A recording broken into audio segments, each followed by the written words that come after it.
why do you think I should work for the National Security Agency? Well, you'd be working on the cutting edge. You'd be exposed to the kind of technology that you wouldn't see anywhere else because we've classified it. Superstring theory, chaos math, advanced algorithms. Code breaking. Well, that's one aspect of what we do. Oh, come on. I mean, that is what you do. You guys handle 80% of the intelligence workload. You're 7 times the size of the CIA. We don't like to brag about that, Will. But you're exactly right. So the way I see it, the question isn't, why should you work for the NSA? The question is, why shouldn't you? Why shouldn't I work for the NSA? It's a tough one. But I'll take a shot. Say I'm working at the NSA and somebody puts a code on my desk, something no one else can break. Maybe I take a shot at it and maybe I break it. And I'm real happy with myself because I did my job well. But maybe that code was the location of some rebel army in North Africa or the Middle East. And once they have that location, they bomb the village where the rebels are hiding. 1,500 people that I never met, never had no problem with, get killed. Now the politicians are saying, oh, send in the Marines to secure the area because they don't give a It won't be their kid over there getting shot, just like it wasn't them when their number got called because they were all pulling a tour in the National Guard. It'll be some kid from Southie over there taking shrapnel. And he comes back to find that the plant he used to work at got exported to the country he just got back from, and the guy who put the shrapnel in his ass got his old job because he'll work for 15 cents a day and no bathroom breaks. Meanwhile, he realizes the only reason he was over there in the first place was so that we could install a government that would sell us oil at a good price. And of course, the oil companies use a little skirmish over there to scare up domestic oil prices. A cute little ancillary benefit for them, but it ain't helping my buddy at $2.50 a gallon. They're taking their sweet time bringing the oil back, of course. Maybe they even took the liberty of hiring an alcoholic skipper who likes to drink martinis and play slalom with the icebergs. It ain't too long till he hits one, spills the oil, and kills all the sea life in the North Atlantic. So now my buddy's out of work. He can't afford to drive, so he's walking to the fucking job interviews, which sucks because the shrapnel in his ass is giving him chronic hemorrhoids. And meanwhile, he's starving because every time he tries to get a bite to eat, the only blue plate special they're serving is North Atlantic scrod with Quaker State. So what did I think? I'm holding out for something better. I figure, fuck it, while I'm at it, why not just shoot my buddy? Take his job, give it to his sworn enemy, hike up gas prices, bomb a village, club a baby seal, hit the hash pipe, and join the National Guard. I could be elected president.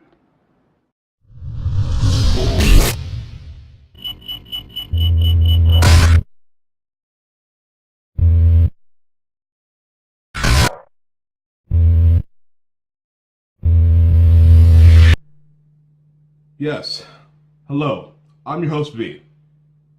And you are currently watching the 5th of November movie series.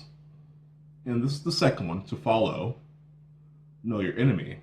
This one is Know Your Enemy's Tools.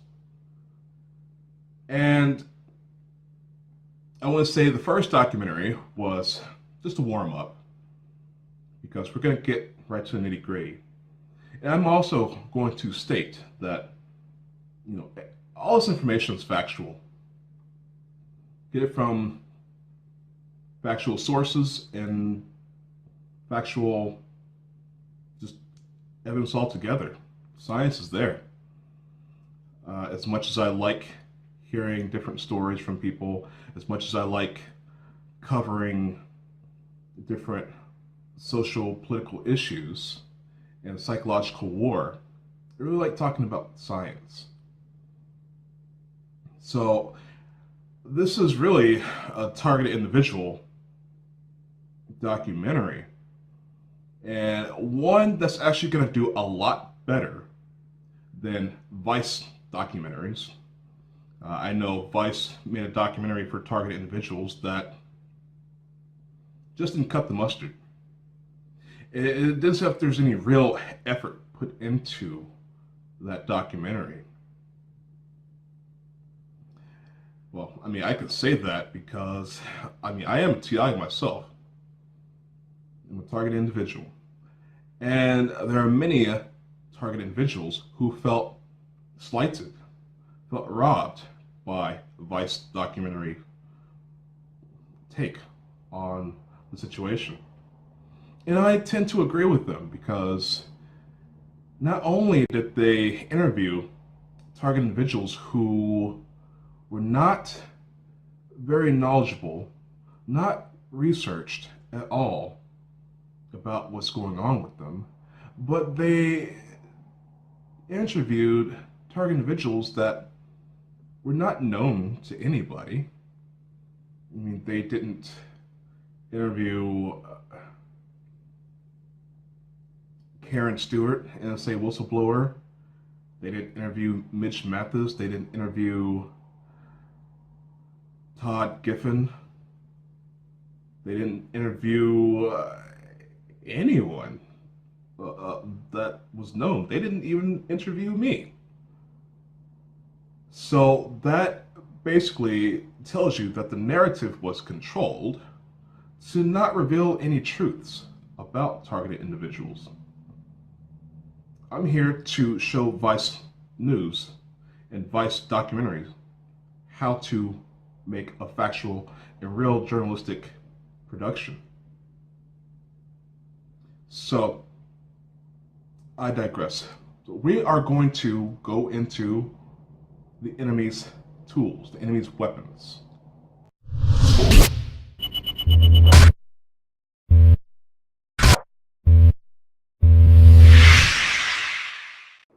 Hi, Lieutenant General Bob Elder, U.S. Air Force retired, and I'm here to talk to you today about 21st century electronic warfare, and actually really a call to action for all members of the old crows to advance electronic warfare for the 21st century.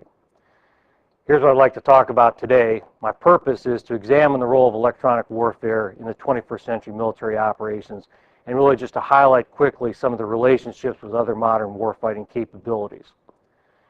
First thing I want to talk about briefly is this concept of an electronic warfare operational domain. Now we know that electronic warfare is conducted in every warfighting domain, but in fact, electronic warfare itself is conducted in a global domain of electronic systems that operate in an electromagnetic environment. That is, those electronic systems control the environment to create, control, exchange, and employ electromagnetic energy across the frequency spectrum, or as we typically refer to it, the EMS, but we do this to achieve physical, informational, and cognitive effects.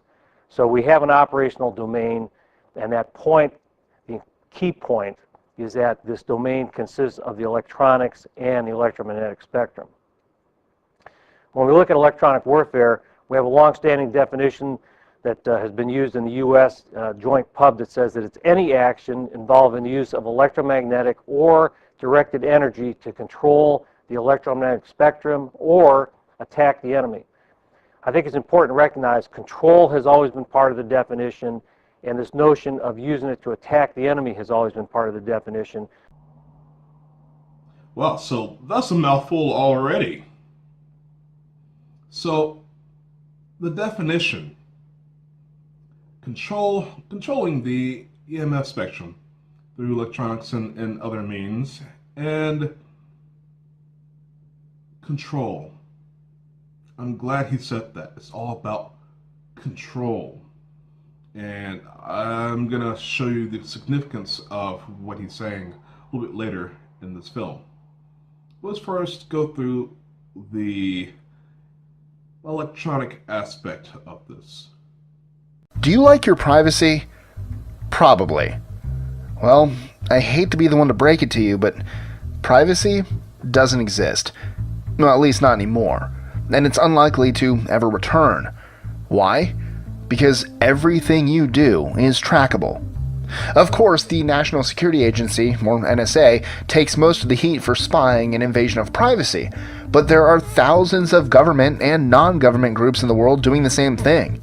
I'm Mike with List 25, and today we're going to learn a little bit about 25 creepy ways the NSA spies on you, and maybe understand more of the pros and cons.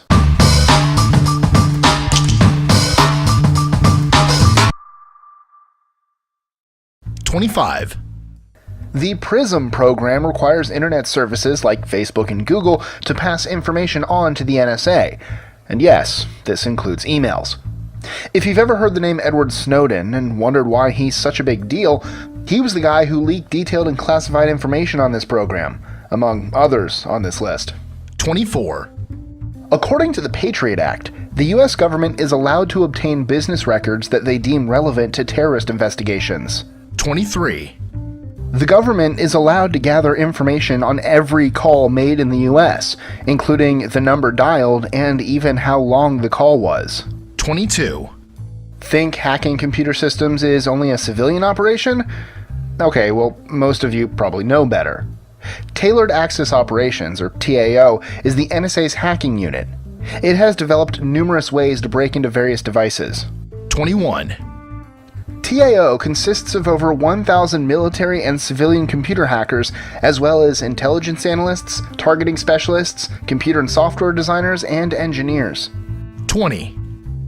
The unit prefers to tap into networks rather than isolated computers because there are usually numerous devices on a single network. 19.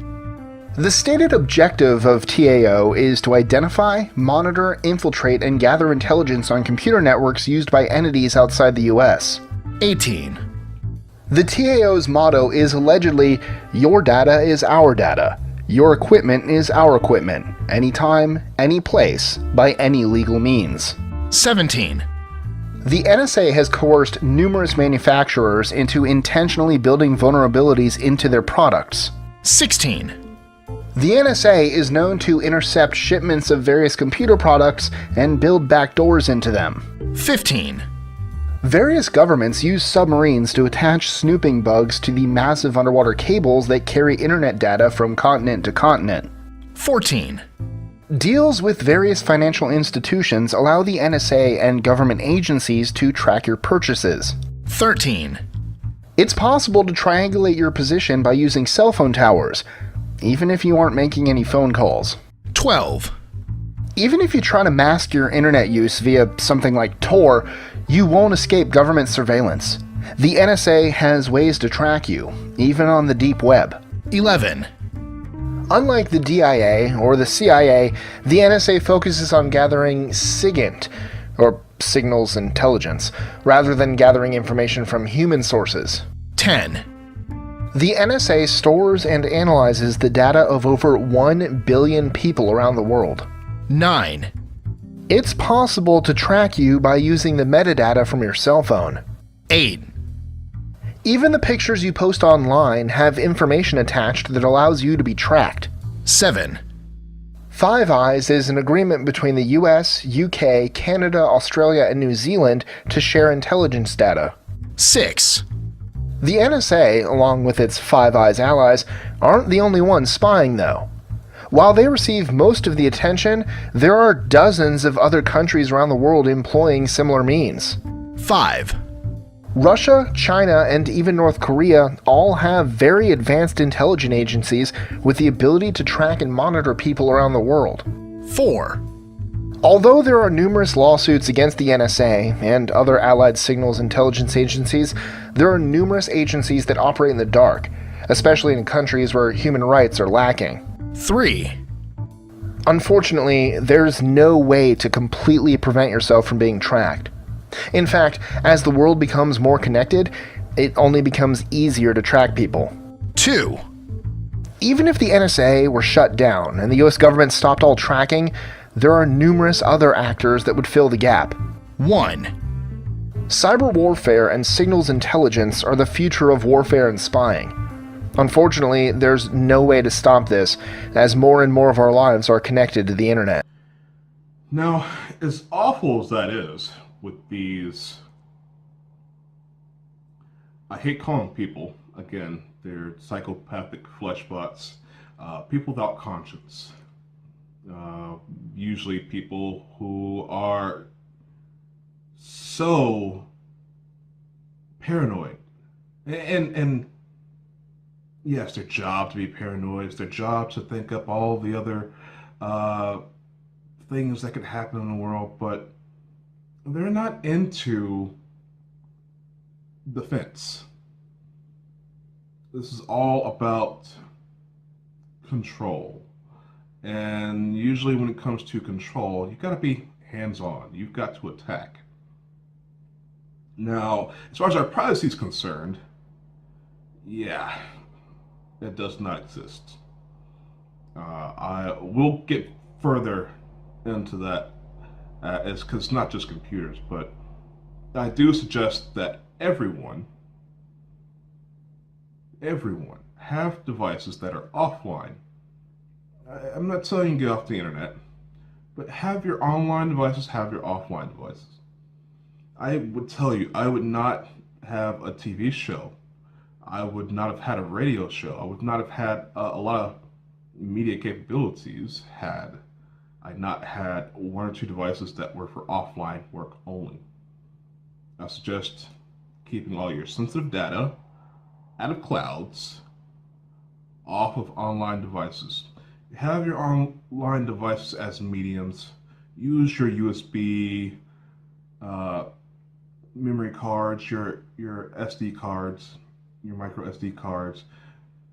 Keep all the information that you find to be important on storage devices that are not connected to any computer. This keeps data out of the hands of the government. It keeps the editing aspect or deleting aspect. I mean, I don't know how many people have talked to me and said, you know, I was working on this or I was working on that. I had whistleblower information here, whistleblower information there. And now it's deleted off my computer, or, oh, my entire operating system was corrupted. And this is the kind of thing, you know, national security is all about, is to protect them from us. It's not about protecting us. There's no us together as far as they're concerned. It's them and us. And they continue to victimize people with this technology. So let's keep going with this. The second point, which also comes out of U.S. joint doctrine, says that EW activities have been developed over time to exploit the opportunities and vulnerabilities that are inherent in the physics of electromagnetic energy. So as practitioners of electronic warfare, we are actually, or we should be, experts in the physics of electromagnetic energy and how to apply that to achieve effects. What types of effects are we talking about? Well, electronic warfare activities are inherently physical. And so we have electronic attack that operates against the electronics. That's why it's called electronic warfare. More recently, we've had this capability with electronic attack to actually have directed energy, which is actually taking the electromagnetic energy and applying it against an object that may not be another form of electronics to create an effect. Now, what kind of effects are we talking about here? Yes, they're hacking, they're disrupting, that sort of thing, but to have effect on the physical world means something, and on devices that, you know, offline, and then on objects that are not computer devices. They're not electronics. Now, this is going to set the tone for the entire rest of the film. How this electronic spectrum doesn't only affect electrical devices. So let's see what these other effects are. Well, we turn now to other FBI news. The agency acknowledged the use of drones to carry out surveillance within the United States. On Wednesday, under questioning by Republican Senator Chuck Grassley during the hearing of the Senate Judiciary Committee, FBI Director Robert Mueller confirmed the domestic use of drones. He also said the Bureau is still drafting regulations to address privacy concerns. We are in the initial stages of doing that, and I will tell you that our footprint is very small. We have very few and have limited use, and we're exploring not only the use but also the necessary guidelines for that use. Does the FBI use drones for surveillance on U.S. soil? Yes. I'm concerned the FBI is deploying drone technology while only being in the initial stages of developing guidelines to protect Americans' privacy rights, Udall said. Meanwhile, in the latest leak of classified NSA material, The Guardian reported Thursday the NSA can keep copies of intercepted communications from or about U.S. citizens. The Foreign Intelligence Surveillance Court, or FISA court, signed off on rules that appear to grant wide latitude to the NSA in making use of data rather than minimizing its usage. Both, I believe, conservative and liberals have been claiming for years that drone use in the United States is rife for abuse. The reason is they can be made in any size. Researchers at Johns Hopkins are looking into how butterflies move so that they could craft drones the size of mosquitoes or birds. They have the ability to have infrared cameras on them, heat sensors, and also the ability to stay airborne. They call it loitering for long periods of time. Contractors such as Raytheon and Boeing are working into ways to keep them airborne even longer. The danger, of course, being that with small drones, they can pass in dense urban areas such as New York City, into an apartment building, stay there, conduct surveillance. Even now, drones have the capacity through heat sensors to determine, I think through a 1-foot concrete wall, if people are moving around inside. Drones do not require a space from which to depart the way manned vehicles do. So they can be deployed virtually in any area. Furthermore, technology has not kept abreast with developments in the law. And as was cited earlier, the regulations are really lagging behind. Safeguards about how they can be used need to be developed. There's a rush right now by military contractors and law enforcement agencies around the country to tell the FAA how they can integrate drones into domestic airspace in the next 2 years. And billions of dollars have been given to contractors for that purpose. It's just we're going into a different world, uncharted, and like it or not, what people can do or governments can do is different, and you can to some extent control, but you can't keep the tides from coming in. We're going to have more visibility and less privacy. I don't see how you stop that. And it's not a question of whether I think it's good or bad. I just don't see how you could stop that. Heidi Bogosian. It benefits large corporations who have a very snug relationship with government intelligence agencies to develop drones and to deploy them wide scale over United States airs. Privacy protections, we have a reasonable expectation of privacy in our homes. If small aircraft are flying around and able to monitor us over long periods of time, track us, track our associations, that presents a huge problem. Fusion centers were created around 2003 to 2007 as a way to better coordinate intelligence across the country. The problem is they partner with the private sector, the business industry, so they share intelligence with one another. It's obviously to businesses' best interest to increase the amount of data that they get, because they're also improving analytics for the government to avail themselves of in order to make sense of the vast amounts of data that's being collected. So technology is being developed that the government relies on. Big money is pouring into corporations, and in exchange, private sector is giving that information to the government.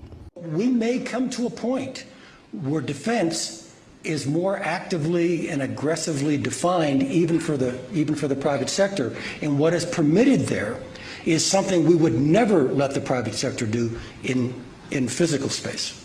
I mean, you look well, I mean, let me really throw out a bumper sticker for you here. How about a digital Blackwater? Okay? I mean, we have privatized certain defense activities, even in physical space.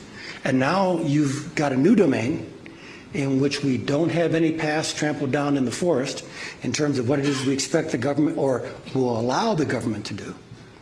And in the past, in our history, when that has happened, private sector expands to fill the empty space. It was called the HP scandal. In fact, Hewlett-Packard hired a private contractor, I believe there were 2 of them, to do what's called pretexting, which is now illegal in many areas. Basically, they pretended they were someone else, called up records-keeping places to find out information about the people who had leaked criticism of HP. We see a lot of that. Private security. Linked to journalists. Linked to journalists, exactly. And we see under the Obama administration an increasingly secret classifying of more information, declassifying fewer documents, and cracking down on journalists, which of course goes to the heart of our democracy. Without the free exchange of information, we become a very repressive state. We earlier reported today that Max Kelly, the former chief security officer for Facebook, went on to work for, well, since 2010, he's been working for the NSA. But it's a close partnership. There's no two ways about it. And going back to drones, the drone industry lobbied very hard and expended, billions of dollars to push to get drones in the sky very quickly. Found it pretty intrusive and kind of creepy. High-flying drama in Sacramento's Land Park neighborhood tonight as residents are furious over a flying object. The mysterious drone has been spotted during late-night hours looking down on their homes. Good evening, I'm Tony Lopez. And I'm Christina Janes. Only on CBS 13 we're getting answers on what government agency is flying the aircraft and why. The drone would fly over here. John Maddox first spotted the mysterious drone about a month ago. Come home from work, it would be operating, go to bed, it was still operating, and this would repeat day after day. His neighbors in Sacramento's Upper Land Park neighborhood wondered what it was doing. It just doesn't feel good. It kind of hovers around. You don't know what they're looking at. It flew over our house until 3 o'clock in the morning, like 2 or 3 nights in a row. You were just walking at night or whatever, and all of a sudden it's like, and it like hovers. The housing authority says the program is legal, but some neighbors have doubts. We feel our privacy is being invaded. And opponents say this type of surveillance technology doesn't belong in a residential setting. This is not an appropriate way to police the community. Now, the drone is part of a 90-day pilot project which costs about $20,000, and opponents are asking the city council to intervene and cancel the program. I know, as sickening as everything you just heard, it seems to be overwhelming. I know, as sickening as it is. I want to go into the examples. We just heard word of mouth. Let's see it in action. It's no secret that DJI has led the consumer drone revolution. And if you've seen any kind of thermal imaging, chances are it was shot with a FLIR camera.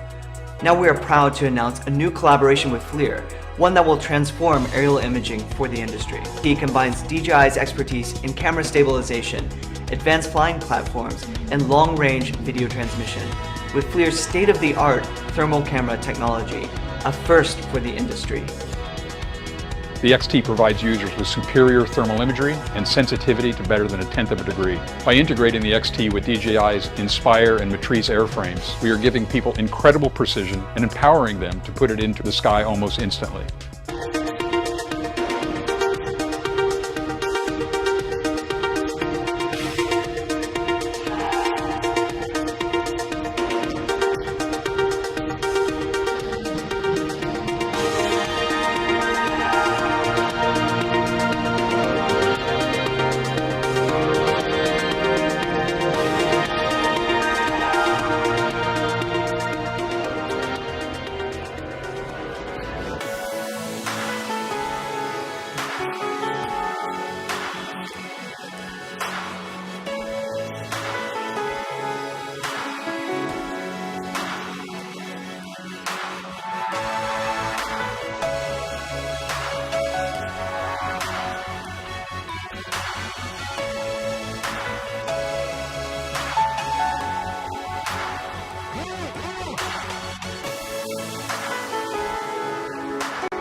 Researchers at the University of California, Santa Barbara have developed a system that allows a pair of drones working together to see through walls. The technique, which uses nothing but standard Wi-Fi signals and off-the-shelf components, was invented by researchers working in the lab of Yasemin Mostofi, a professor of electrical and computer engineering. Mostofi said, "Our proposed approach is enabled unmanned aerial vehicles to image details through walls in 3D with only Wi-Fi signals."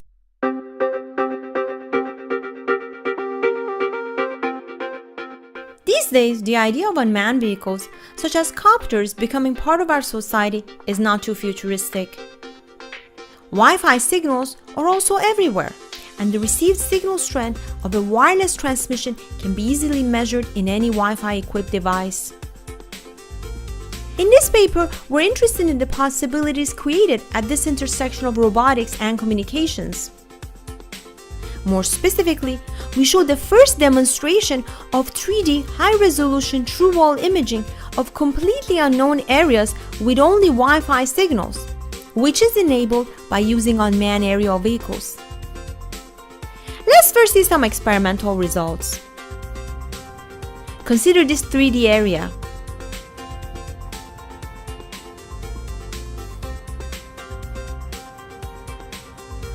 These two copters are equipped with Wi-Fi transceivers and are interested in imaging this area through walls with only Wi-Fi RSSI measurements. They fly outside of the area of interest, while one of them transmits a Wi-Fi signal and the other one measures the corresponding received power. No prior measurements have been made in this area, and so the area is completely unknown to the robots. Here's the top view of the unknown area of interest. And here is a 3D binary ground truth image of it. The right figure then shows how our two copters image the area with only Wi-Fi. As can be seen, the copters have successfully imaged this area in 3D. We can see that the empty and occupied spaces are imaged well. Let's now see how we have enabled this. There are 4 key parts to our proposed methodology. First, consider path planning of the robots. Using unmanned vehicles allows us to have several autonomous transmit-receive antenna positions, which is key to solving this challenging problem with only Wi-Fi RSSI. But what path should the robots take? We have proposed robot routes that can capture the spatial variations as much as possible while maintaining the efficiency of the operation. More specifically, our proposed routes are a combination of sloped routes to capture the variations in the z direction, as well as horizontal routes to capture the changes in the xy plane.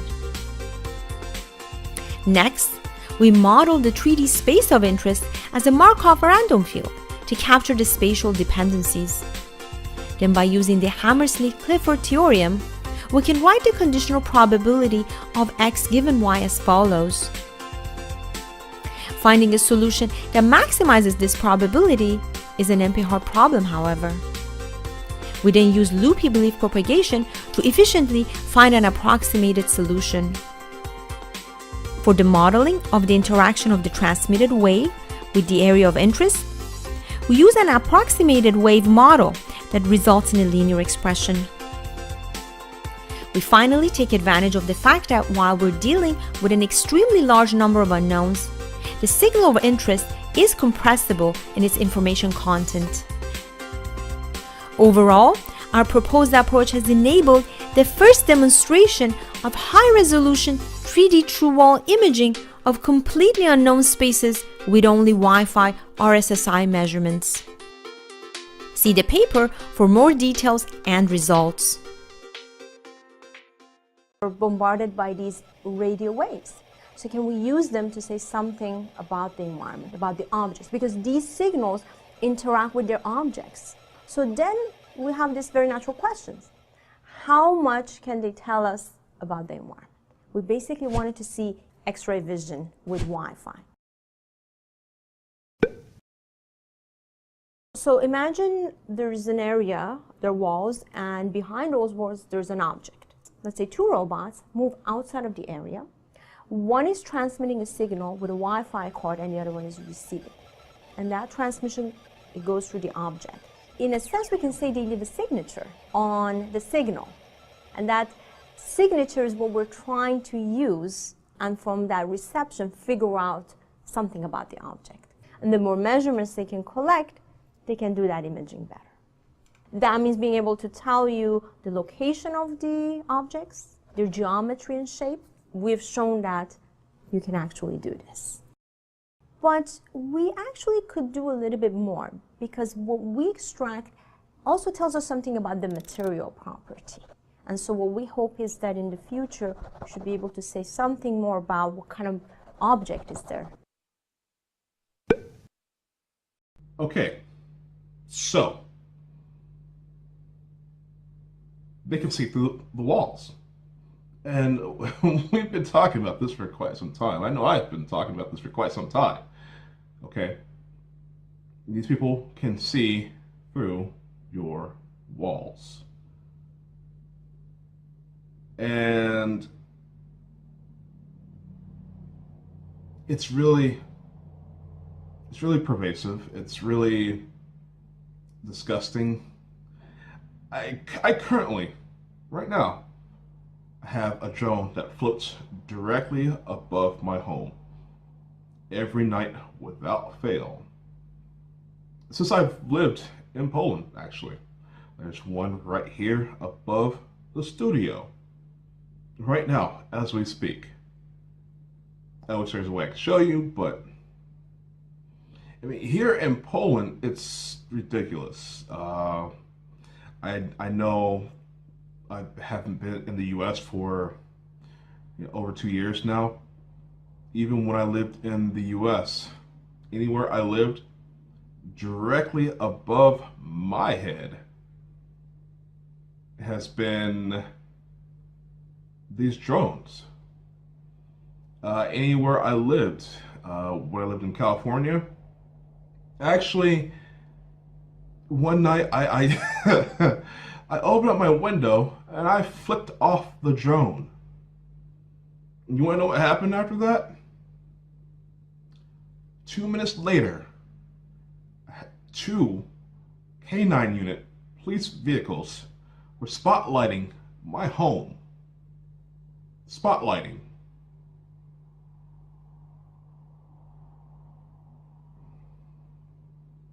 And I really, it wasn't just an issue of me being angry that this drone was floating above my then apartment, California. I wanted to actually test to see if it was in fact looking at me, or if it was surveillancing the entire city. Oh, because, that's the excuse these days. We're surveillancing the entire city for crime, the entire, watching traffic, helping with responders, da-da-da-da-da-da. In the town I lived in, granted a small town of maybe 18,000 people, that's still a lot of people to have to look at. With one drone,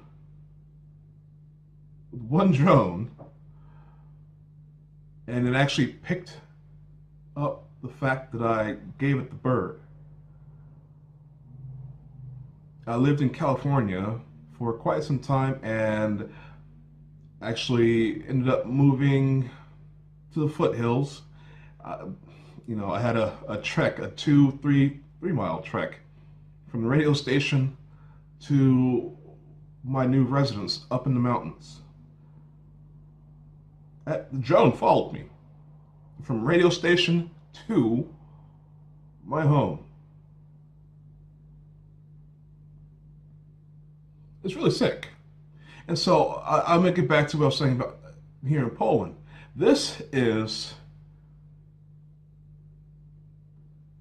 It's really getting bad. I live here in Wrocław, and the second largest city in Poland, a very large city.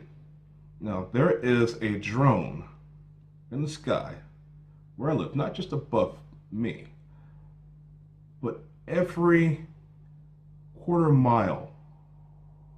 If I wanted to walk down to the store, I would pass by 3 drones in the sky that hover the same spot every night. I'm quite disgusted knowing the capabilities of these things. So, let's move on, shall we? But a concept that we tend to have ignored is this concept of electromagnetic spectrum control. It's become increasingly important, particularly for those who operate where you have radio-controlled IEDs, those types of things. We recognize it's that much more important, and this electronic support, or electronic warfare support, that allows us to do our electronic attack, do our electronic protection, and control the spectrum has become more important. So these are kind of the elements of those physical activities that constitute electronic warfare. So obviously we have physical effects that you see listed here that can go against the electronics, go against the spectrum, and with directed energy you can even go against other things that are infrastructure type capabilities. So he added in an extra word there, this retired lieutenant colonel, this presentation. Not only can their weapons, that's what they are, they're weapons. Not only can they be used against electronics, take away our privacy by looking into our homes, but they can also use it to attack infrastructure. Now, infrastructure is not just, I want to say, your power grid, or the way things work within, I want to say, the way your city runs, for example. It's not just a power grid. It's not just a network of computers. It's not just these things. These things can also be a part of it, but there are smaller things that go along with the infrastructure, like medical, for example. Before we continue, I want to make sure you people understand what he means by infrastructure, especially when it comes to the EMF, or the EMS, as he says. The term electromagnetic energy is energy that is reflected or emitted from objects in the form of electrical and magnetic waves. The electromagnetic spectrum represents the range of all types of electromagnetic energy, whether it's very low energy radio and microwaves, to visible light, or high energy X-rays. Sources of electromagnetic energy are present all around us, from the sun to devices found in our homes, businesses, and public areas. People are regularly exposed to electromagnetic energy, such as from radios, remote controls, cell phones, electronic appliances, cell phone towers, weather radar systems, or even just standing in the sunlight. We all benefit from this energy through improved communication, convenience, safety, and health. When conducting electronic warfare training in the Pacific Northwest, the Navy's use of electromagnetic energy falls between radio and microwave frequencies, similar to common civilian communication and radar systems, such as cell phones, Bluetooth devices, Wi-Fi technology, television news trucks, microwaves, and commercial boat and weather radar systems. This energy is not harmful unless, like most activities, overexposure occurs.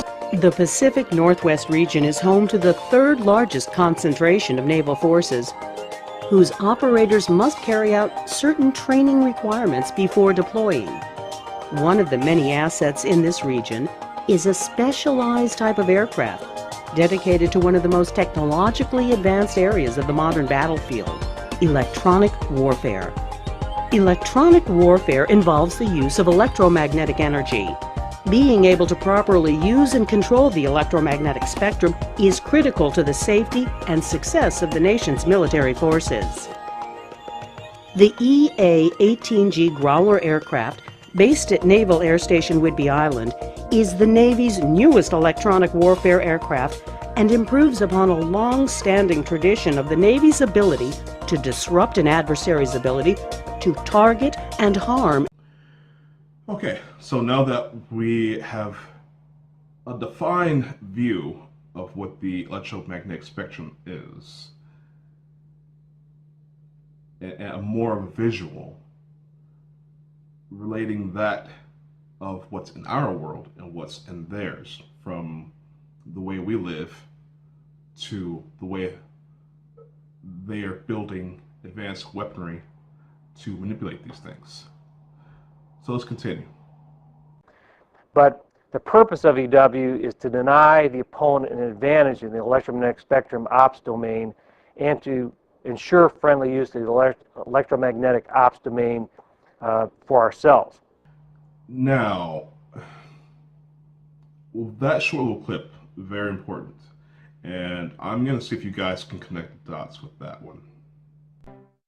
Well, there's been new developments in the crimes committed by the NSA. That's right. This is not a story about Edward Snowden or where he's going or where he's going to stay. This is about the crimes committed by the NSA, and some people at the Black Hat Conference understand that. Our nation takes stopping terrorism as one of the most important things. Freedom! Exactly. No, I'm saying I don't trust you. You lied to Congress. Why would we believe that you're not lying to us right now? Read the Constitution. I have. Well, General Alexander has read the Constitution. He just doesn't care what it says. And when he says this is about freedom, he's lying about that as well, just as he lied to Congress. Now, the Black Hat Conference is a place where both hackers and the government go and show each other how to exploit systems because, of course, the government wants to know how to do that themselves. And, of course, there's a legitimate reason for looking at how people break in so you can protect against it. But as Aaron Schwartz has pointed out, the feds fund most of the exploits. The federal government is the biggest creator of malware, and then they use that to scare us into strangling the internet and taking away our internet freedoms.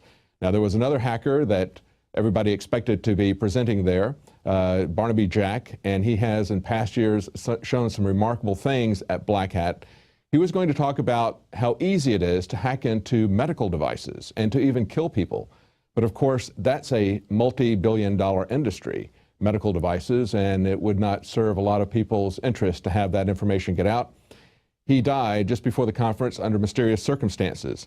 A little medical device maker called BioTelemetry, symbol BEAT for all you home gamers. Here's a company that was brought to our attention by a viewer, Jim in Arizona. I think it's intriguing enough to deserve a closer look.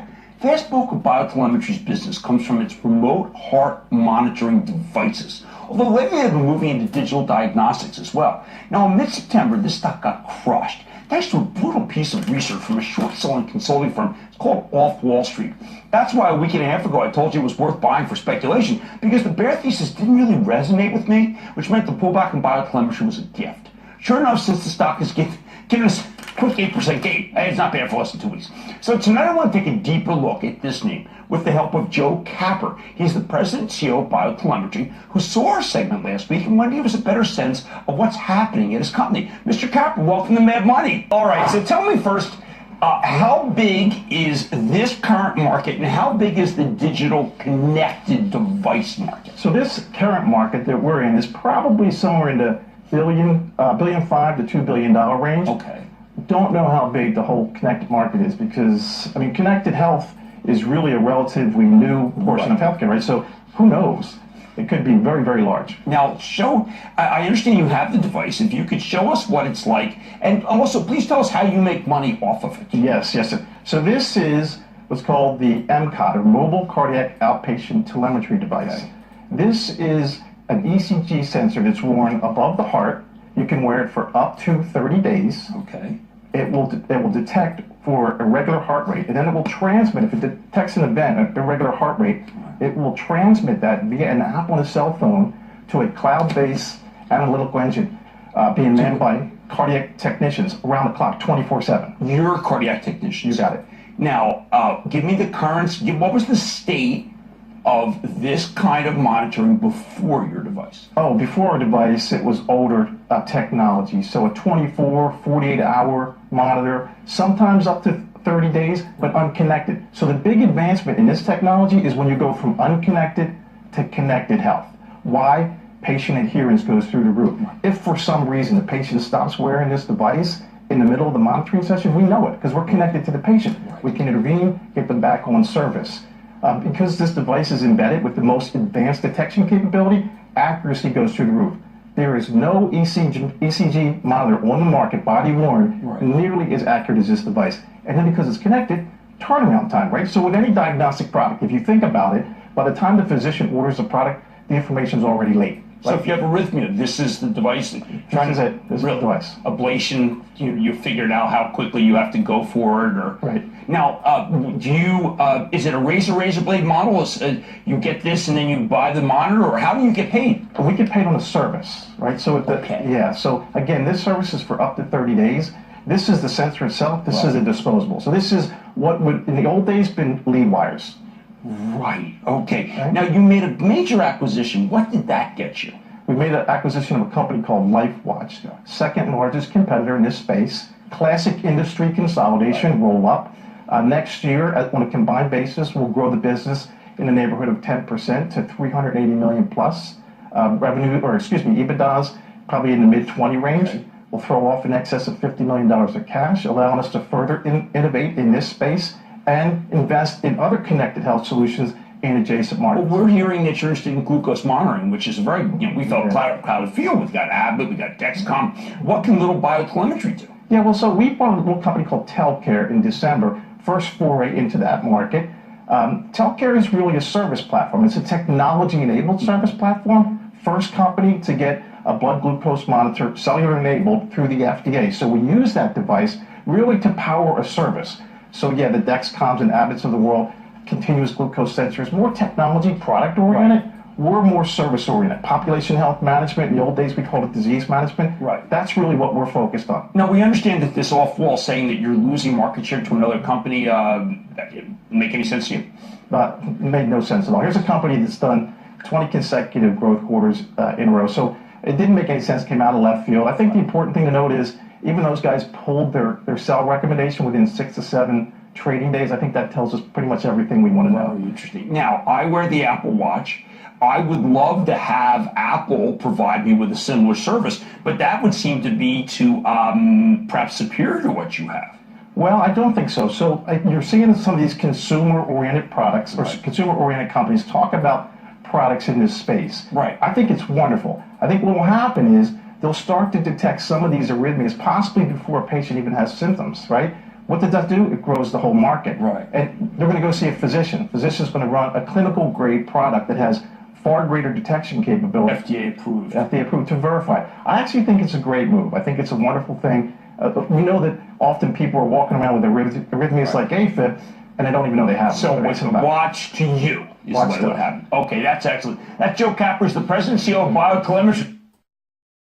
So I think it's very important to note that the government wasn't doing us a favor by not letting us know that these biomedical devices, these biotelemetry devices, could be hacked by anybody, by hackers, but they just didn't want anybody to know that they could be hacked, period.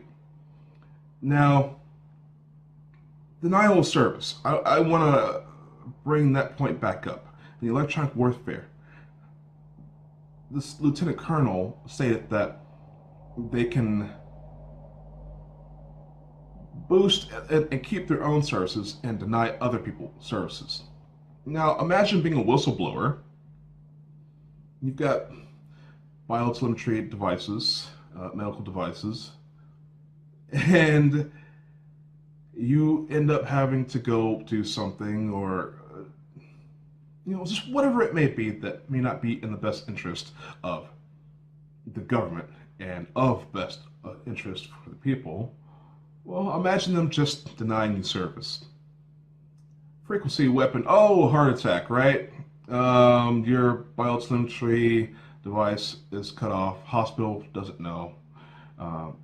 You have no other means of getting help because you've relied so much on this one piece of technology in which you were assured would be there to save your life. Imagine that.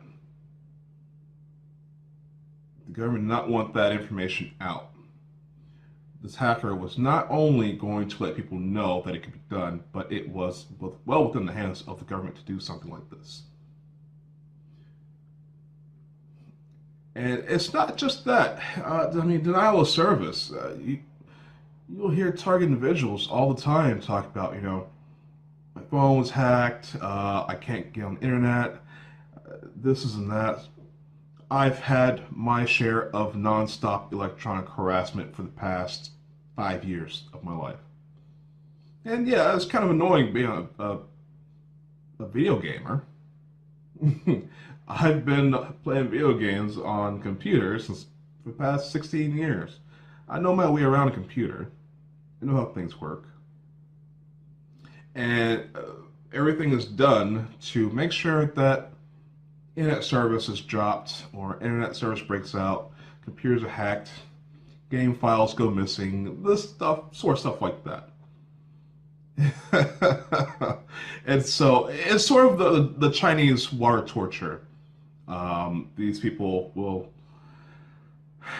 slowly mess with this service, mess with that service, and so hopefully one day you break your computer, kill yourself, go off on a killing spree, something like that, where they can ban guns or whatever. So there's a lot of that going on.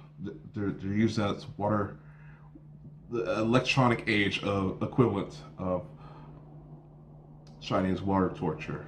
I'm not talking about the CIA where they drown you, but the little drop of water that hits your forehead. You're strapped down, a little drop of water just tapping on your forehead incrementally over time can break someone's mind.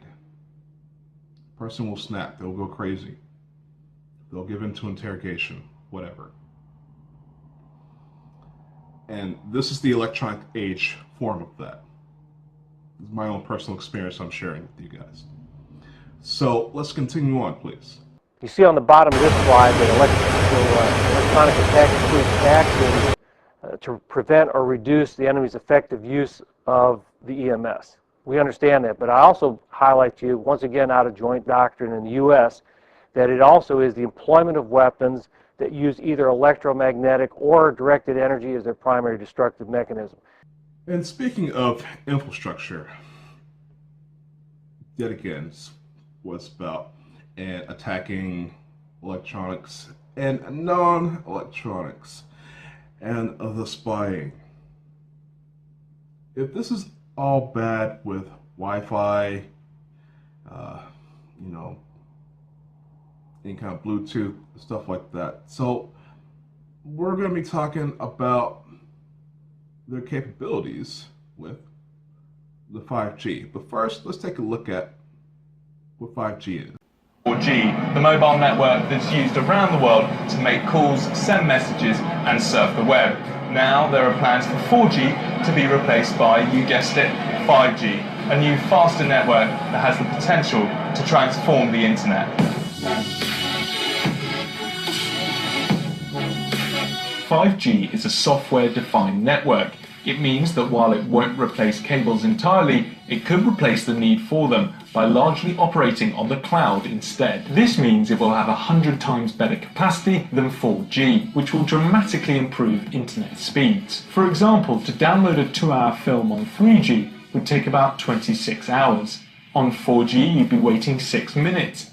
And on 5G, you'll be ready to watch your film in just over 3.5 seconds.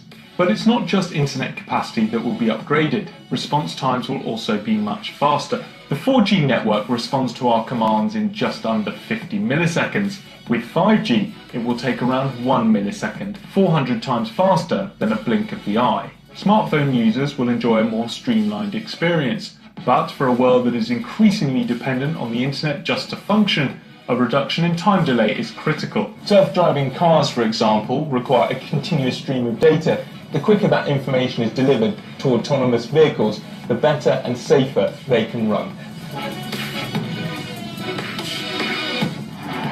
For many analysts, this is just one example of how 5G could become the connective tissue for the Internet of Things, an industry that's set to grow threefold by 2025, linking and controlling not just robots, but also medical devices, industrial equipment, and agricultural machinery. 5G will also provide a much more personalized web experience using a technique called network slicing. It's a way of creating separate wireless networks on the cloud, allowing users to create their own bespoke network. For instance, an online gamer needs faster response times and greater data capacity than a user that just wants to check their social media. Being able to personalize the internet will also benefit businesses.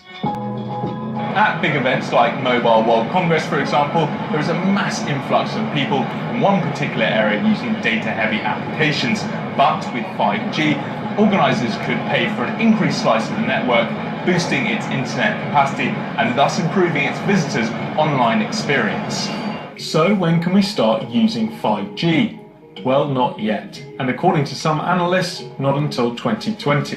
5G was created years ago and has been talked up ever since. Yet it's estimated that even by 2025, the network will still lag behind both 4G and 3G in terms of global mobile connections. Its mainstream existence faces multiple hurdles. The most significant of these, of course, is cost. According to some experts, 5G could cause network operators to tear up their current business models for it to make business sense.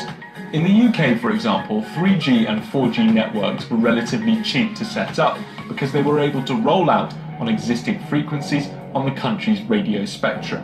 For 5G to work properly, however, it needs a frequency with much bigger bandwidth, which would require brand new infrastructure. Some analysts believe that the extensive building and running costs will force operators to share the use and management of the mobile network. This has been less of an obstacle for countries like China, who are taking a more coherent approach. The government, operators and local companies such as Huawei and ZTE are about to launch big 5G trials that will put them at the forefront of equipment production for the new technology.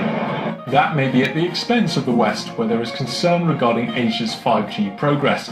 A leaked memo from the National Security Council to the White House called for a nationalized 5G network to keep the US ahead of their global competitors. White House officials dismissed the idea, but some experts predict that by 2025, nearly half of all mobile connections in the US will be 5G, a greater percentage than any other country or region. It's still likely, however, that much of the West will have a more gradual approach to 5G, driven by competition but with a patchy style of development. For example, AT&T pledged to start rolling out 5G later this year, but in just a handful of cities. For key industrial zones, however, it's predicted the technology will be adopted quickly, while for many in rural areas, 5G may be a long way off. But when 5G does establish itself and fulfill its supposed potential, it could even change how we get the internet at home and at work, with the wireless network replacing the current system of phone lines and cables. It may not happen overnight, but 5G is coming. Now that we know what 5G is, well, technically we know what it can do. We don't know what it is yet, and we really need to get into that. But first, I've got to point out the fact that the US government, the intelligence agencies, pushing for this technology to come out. I'm pretty sure you know where this is going right now, where all this information is headed. But there are many reasons why the intelligence agencies are pushing this technology to come out. And I want you guys to see if you can connect this with why the United States is trying to pull out of the United Nations Human Rights Council. You're gonna see a whole mess of things happen, especially with this 5G. But let's see what this 5G really is.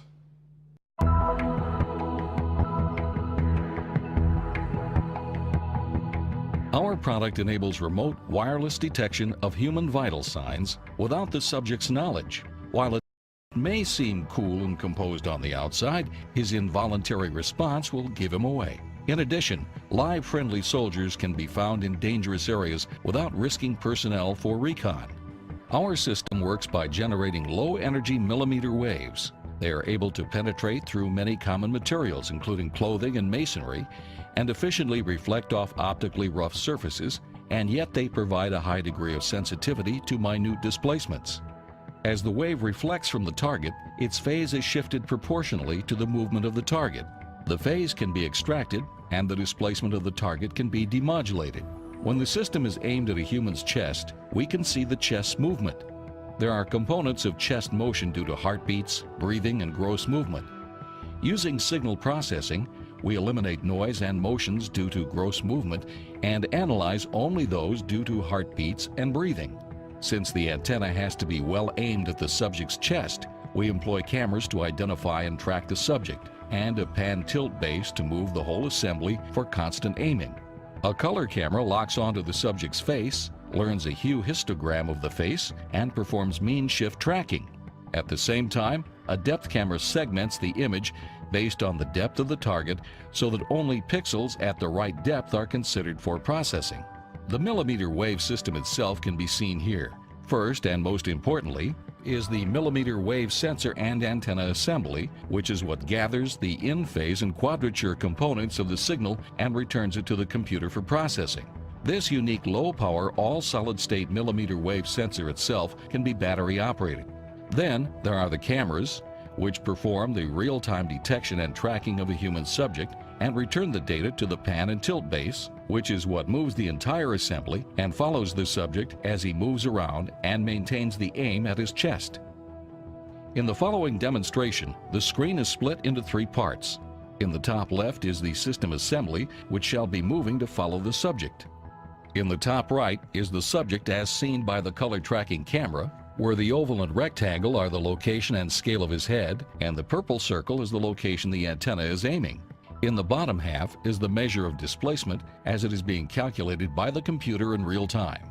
The red circles represent calculated heartbeats. Also on the graph are the locations of heartbeats obtained from an ECG that was gathered simultaneously, shown in green. This is a ground truth used for verification and was not used at all in the algorithm. The sensor starts off aimed at the subject's chest. While he is seated, the subject holds his breath for a while in order to demonstrate that individual heartbeats are visible. As the subject stands up, the system follows his movement and maintains good aim.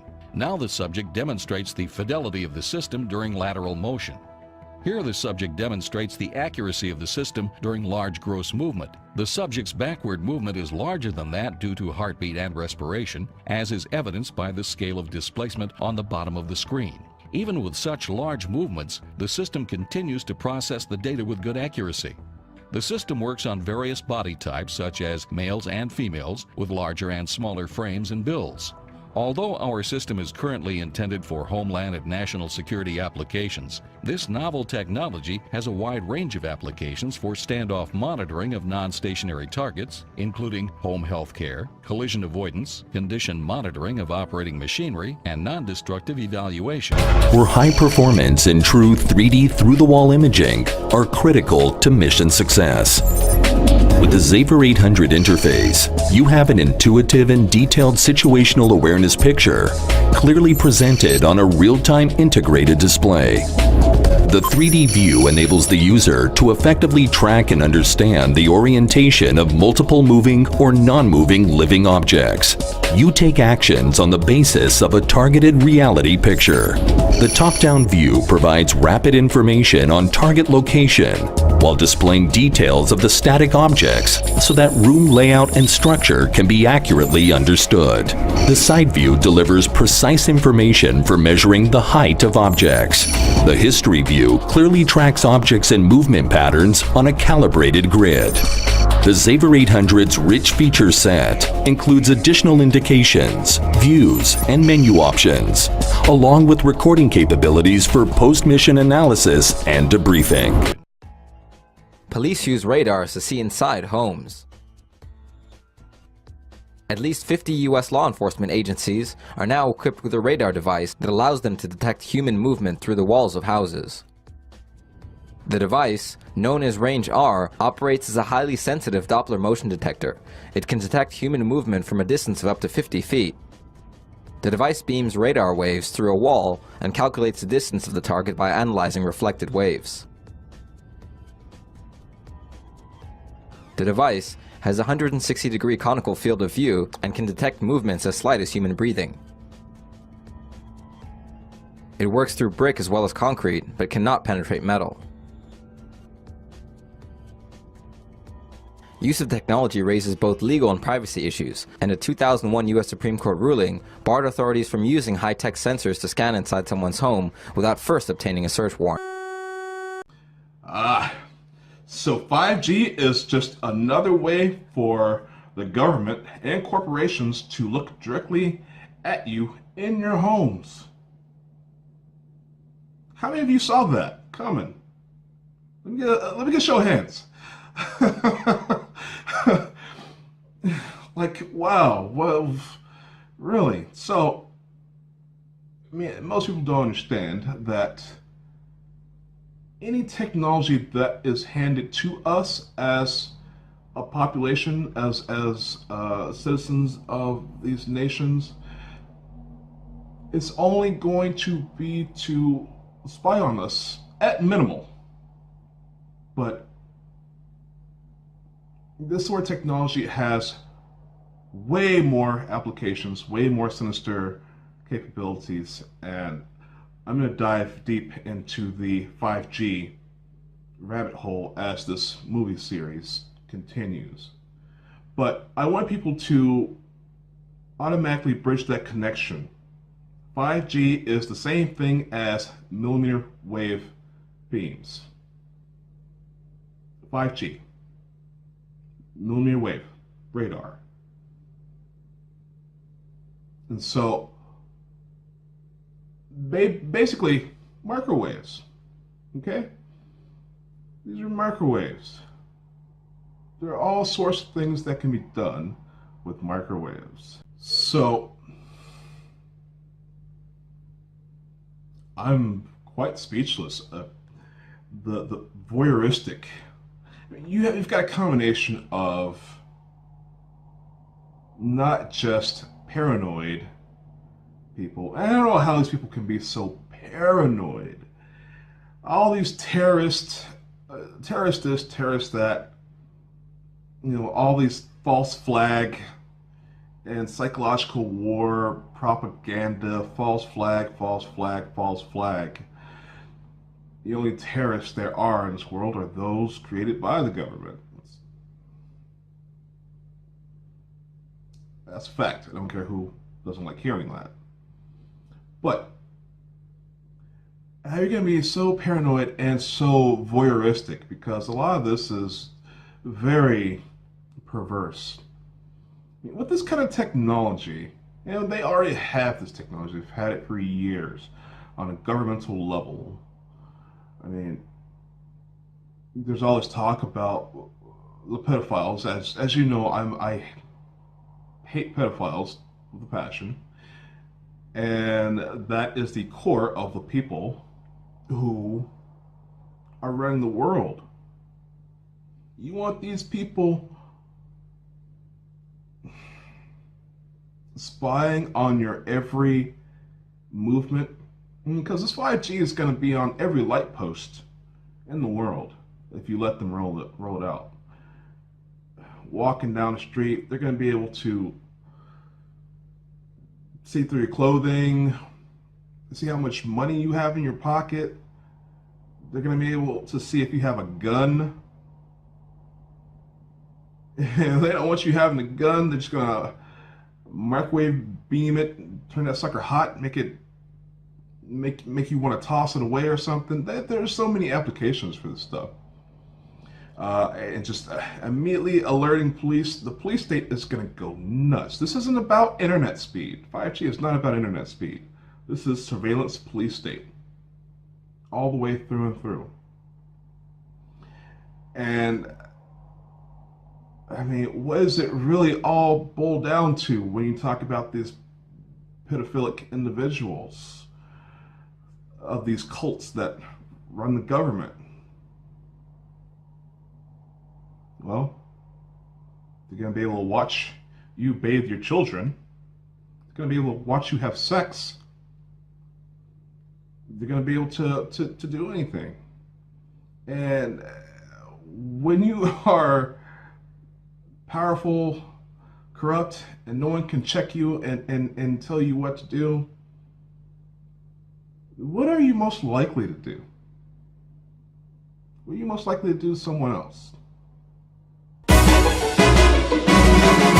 Hello, hello, we are the NSA, and it's too late for us to change our ways. Emails and texts, we listen to your phone. Webcams, laptops, we're watching you at home. But terrorists are not what we pursue. The truth is that we're only watching you. We watch Americans masturbate all day. Turn on your cameras and watch you jerk away. We watch Americans searching porn online. CCTV, see you naked all the time. You search, we watch, you hunt for big black butts, ginger titties. Your searches come to us. Facebook, suckers, old men with lanky dicks, tough girls, horse porn, and your favorite cave are gifts. There might be bombs, we're too busy over here. As you jerk off to fat, milk-shaved, queer, we watch Americans masturbate all day. Turn on your cameras and watch you jerk away. Executive order for Homeland. Record Americans with their junk in hand.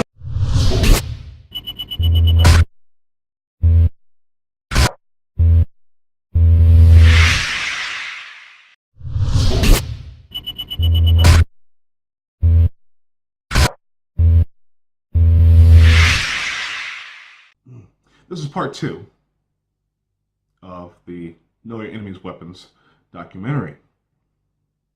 So we must realize that this electronic warfare, or this full spectrum surveillance, it's full spectrum dominance. That is the goal for this whole scenario. And we need to understand that this stuff is dangerous. They want to spy on us in our homes, bombard us with radiation nonstop, because that's what it is. They can call it signal, they can call it frequency, they can call it whatever they want. It's radiation. And the government is no, I want to say, stranger to radiation experiments. How often do we got to hear about the cancer rate rising? It's ridiculous. They think we don't know what's going on. These corporations, government tell you, oh, these cell phones are no danger. Oh, these cell towers are no danger. That's complete crap. So let's start off with the history of this subject here, as all this technology came out of the Cold War.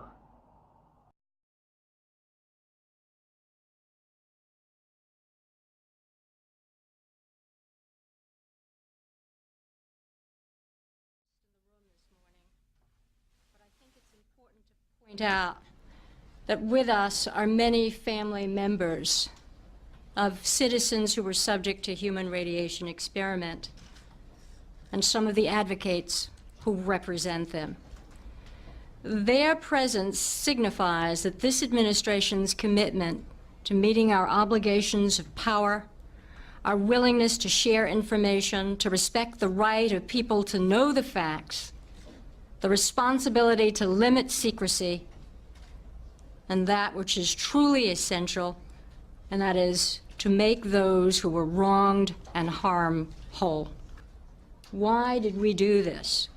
Why did the President direct his administration to open the doors on human radiation experiments? I believe that this openness puts us in a position as a nation to close many chapters of the Cold War, just as the President did by ending nuclear weapons testing for the United States, as the United States and Russia did in pointing our missiles away from each other, and in dismantling warheads and extending the NPT. And today, another step of that openness is coming clean on the human radiation experience. The President committed to do this without knowing where it would lead or whether the records would reveal government mistakes, cause embarrassments, or lawsuits. He did this because he believed that it was the right thing to do.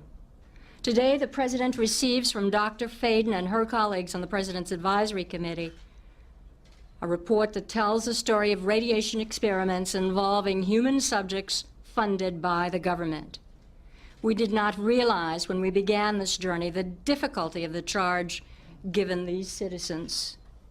Eminent ethicists, physicians, scientists, citizens, even lawyers. And in the end, for the committee, their actual working days to review the documents going back for decades. Secretary O'Leary, Attorney General Reno, Secretary Shalala, other members of the Human Radiation Interagency Working Group. On behalf of my 13 colleagues on the Advisory Committee, I am proud to submit our final report. We worked extremely hard over the last 18 months in order to inform you and the American people about what really happened to radiation research subjects in the Cold War period. We have found that wrongs were indeed committed. The rights and interests of individuals and communities were sometimes ignored. We found that government officials and physicians who had the trust of the public abused that trust. We discovered soon after I entered office that with the specter of an atomic war looming like Armageddon, far nearer than it does today, the United States government actually did carry out on our citizens experiments involving radiation. That's when I ordered the creation of this committee. Dr. Faden and the others did a superb job. They enlisted many of our nation's most significant and important medical and scientific ethicists. They had to determine first whether experiments conducted or sponsored by our government between 1944 and 1974 met the ethical and scientific standards of that time and of our time. And then they had to see to it that our research today lives up to nothing less than our highest values and our most deeply held beliefs. Thousands of government-sponsored experiments did take place at hospitals, universities, and military bases around our nation. The goal was to understand the effects of radiation exposure on the human body. Okay, so let's talk about directed energy weapons used as a weapon. You see on the bottom of this slide that electronic attack includes actions to prevent or reduce the enemy's effective use of the EMS. We understand that, but I also highlight to you, once again out of joint doctrine in the U.S., that it also is the employment of weapons that use either electromagnetic or directed energy as their primary destructive mechanism. Now they're talking about using directed energy as a destructive method. You mean something a little bit like this?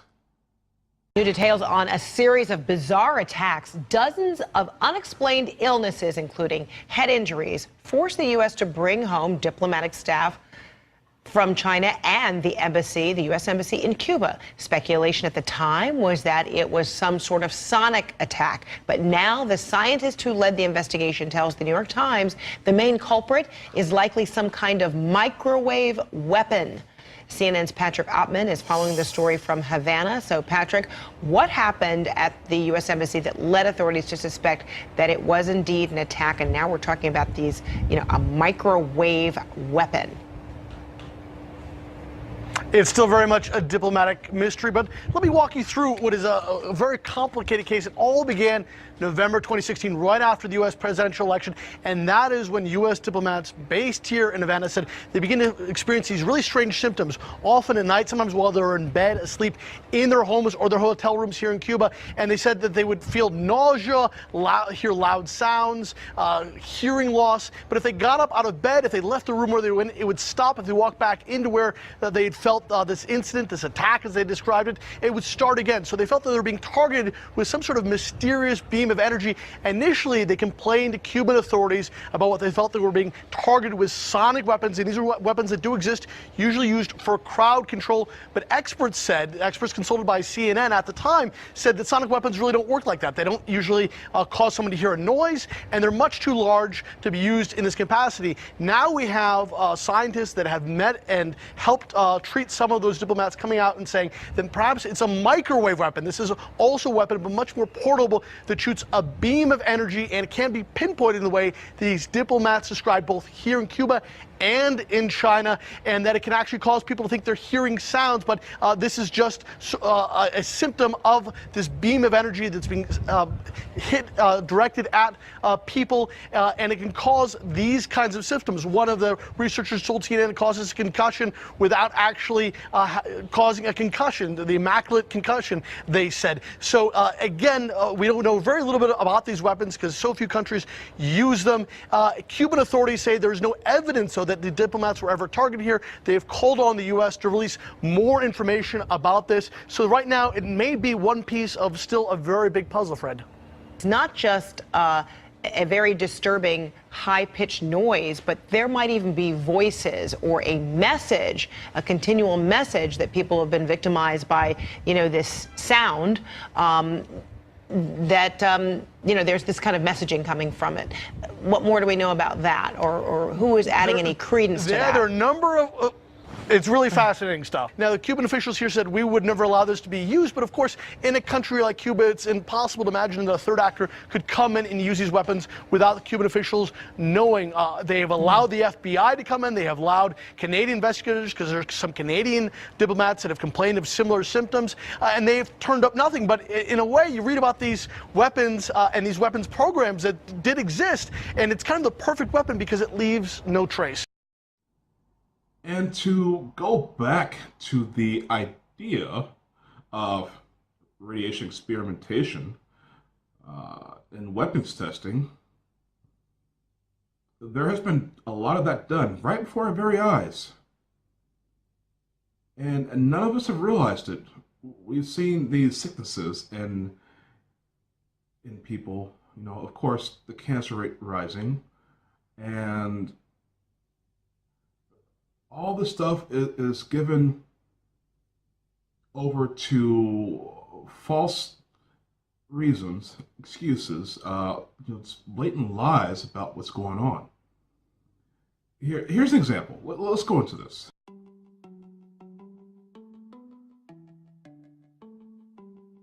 Dozens of dead blackbirds have fallen from the sky over a small Arkansas town for the second year in a row.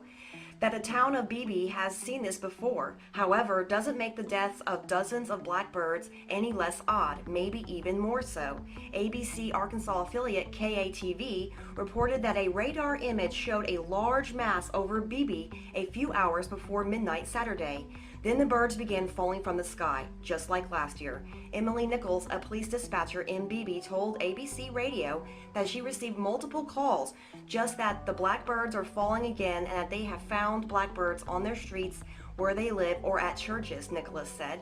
Animal Care and Control was called out about 7 p.m., a few hours earlier than last year.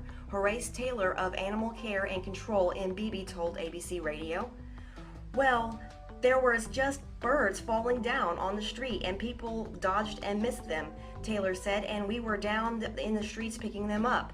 We got a call out by our chief and we all came out trying to pick them up off the street." Lieutenant Brian Duke of the Beebe Police Department told ABC this year wasn't nearly as bad as last year when the birds covered the streets of Beebe. This year they were concentrated in a smaller area and the birds were cleaned up quickly. There haven't been any reports of people being hit by the falling birds. Around the same time last year, thousands of dead fish also turned up in the Arkansas River, prompting conspiracies about the end of the world, poison, and environmental catastrophes. I did some research into birds, but particularly this blackbird that's predominant in the Arkansas area around this time of the year, and it looks like that birds, most birds, especially flying species of birds, have a naturally occurring magnetic spheres in their beaks that gives them a sense of direction, so they know which way they're flying, north or south, to guide them on when their migration patterns are.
Just before folks in Beebe rang in the new year, many witnessed an uncanny resemblance to the Hitchcock movie, The Birds.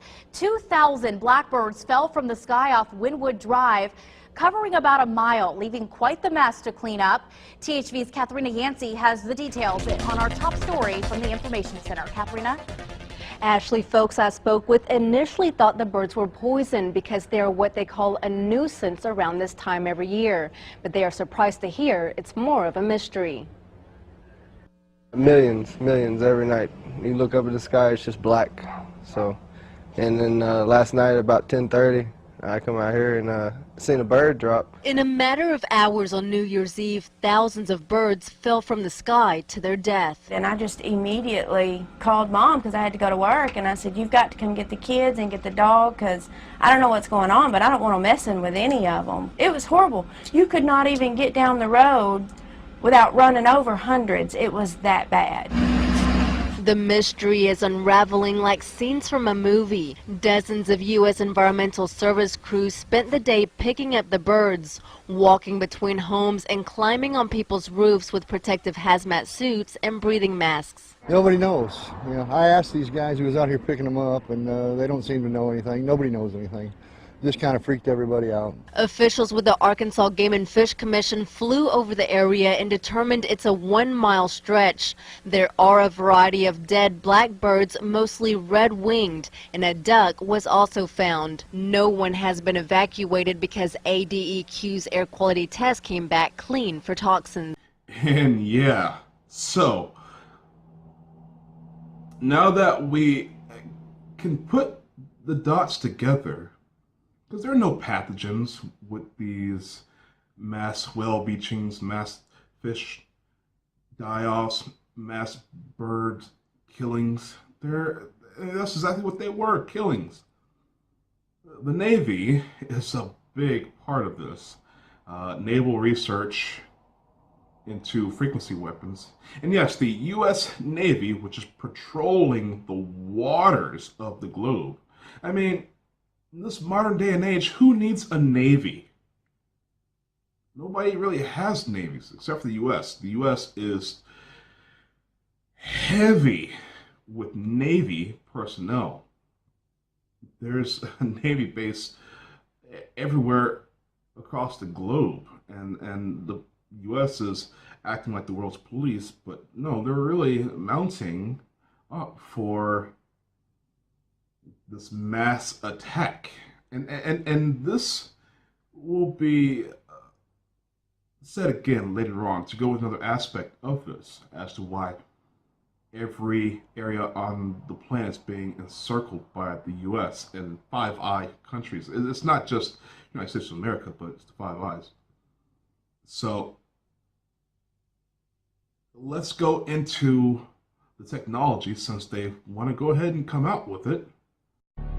DoD's active denial technology and future solid-state active denial technology system will produce a focused beam of directed energy to provide our troops a non-lethal option to stop, deter, and turn back suspicious individuals across the range of military operations.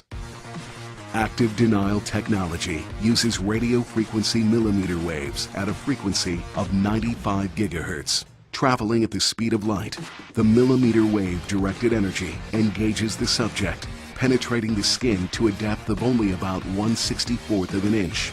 The beam produces an intolerable heating sensation, compelling the targeted individual to instinctively move.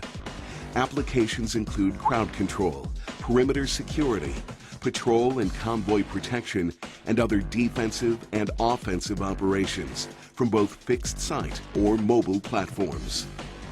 While the active denial system advanced concept technology demonstration succeeded in demonstrating a large-scale version of active denial technology, a smaller scale, more mobile version is being developed by the U.S. Army and the DoD's non-lethal weapons program, utilizing solid-state technology. This system will demonstrate and prove out the critical technologies for a follow-on tactical system, which will be an adjunct system that can be installed on a range of tactical or support vehicles. It will have an azimuth drive for full 360-degree coverage, E-steering in azimuth for fine steering control, and full E-steering in elevation. With an invisible beam, speed of light targeting, and silent operation, it can be used in a wide range of operations, such as enhanced combat mobility in dense urban areas where it quickly moves civilians obstructing vehicle mobility. Or it can be used to safely deter unarmed but suspicious civilians observing U.S. forces. At entry control points, it provides an additional layer of response for dealing with potentially threatening targets and potential crowd violence. It can be quickly de-escalated by targeting the leader, or if necessary, by panning across the entire crowd. Since the beam can penetrate window glass, it can also be used for non-lethal engagement of suspicious vehicles. The SS-80T will be a lightweight, non-lethal anti-personnel system. Yes, and we have the active aerial denial system. This has actually been made public, but it's been public for quite some time. Early in my research on this stuff, Dr. Energy weapons information was constantly being changed on Wikipedia. The government does not like Wikipedia, especially the NSA or the rest of the clandestine criminal cabal organizations. So this has been known technology for quite some time. It's known. Again, this goes back over to the Cold War. In 1953, he began to bombard the U.S. Embassy in Moscow with electromagnetic radiation in the microwave spectrum, but the fact was kept secret from the embassy employees.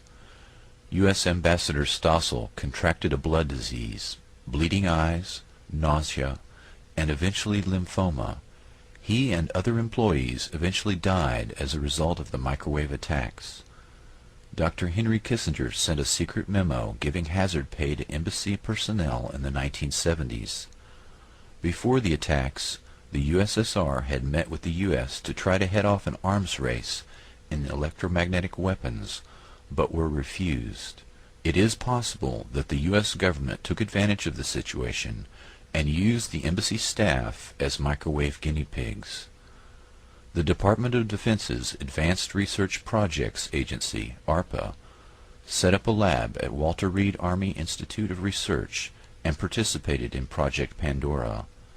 Scientists began zapping monkeys to study the biological effects of highly concentrated microwave frequencies. Similar studies were conducted at the VA Hospital in Kansas City, University of Rochester, Brooks Air Force Base, Johns Hopkins, MIT, the MITRE Corporation, University of Pennsylvania, and other domestic and foreign labs. As shameful as this technology is, it gets deeper. We're going to get deep in the rabbit hole on this one.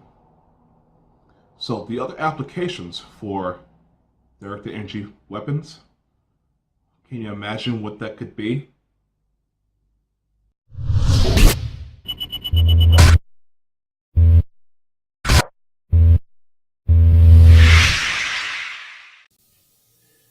The word government, you break it down. People say this word every day almost, and yet they've never looked at the etymological roots of the word. It comes from the Latin verb gubernare. Once again, no V in classical Latin. No V, okay? So again, V's were rendered as either B's or P's in classical Latin language. So you could write this in what would be more modern Latin as gubernare with a V. But in classical Latin or ancient Latin, there is no V, so it would have been rendered with a B, gubernare. Now, what's the election of a governor called? It's called a gubernatorial election. Gubernatorial. Gubernare is in there, okay? Gubernare means to control. The verb gubernare in Latin means to control. The Latin noun mens, which is where the second part of the word ment is derived from, means mind.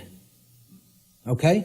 So you put these together, and the word government actually literally, from its etymological roots, means to control the mind or in other words, mind control. Now, I'm going to put something else up here for a moment.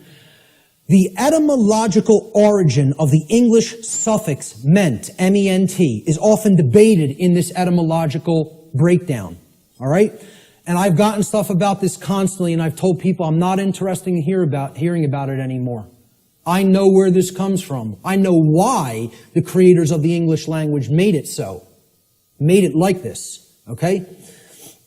It is overwhelmingly clear by people who have studied linguistics and the origins of words, okay, in English from ancient languages, that the creators of the English language deliberately chose the Latin noun mens, meaning mind, to represent or mean in English the state of or the condition of.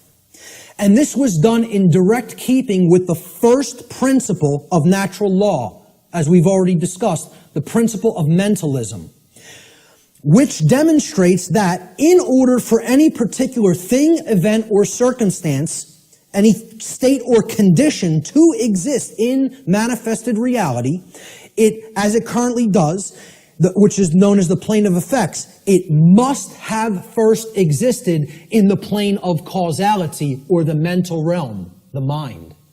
Okay? We've already looked at that principle of natural law.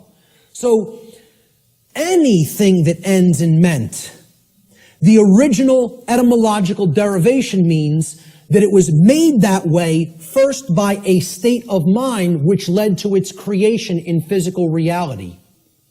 Okay? Any word you can think of that ends in M-E-N-T, meaning the state of or the condition of, means it happened in mind first, and therefore it led to the state of or the condition of in physical reality. Okay? So, when I say that government means mind control, it literally does, and that is an accurate etymological breakdown. Okay? The word mens was deliberately chosen for specific reasons. And I just explained the reason of that meaning, the state of or the condition of. And many people want to hotly contest that. I'm telling you outright, they're wrong. They don't understand why that was chosen. Mens, meaning mind, was chosen deliberately to mean the state of or the condition of.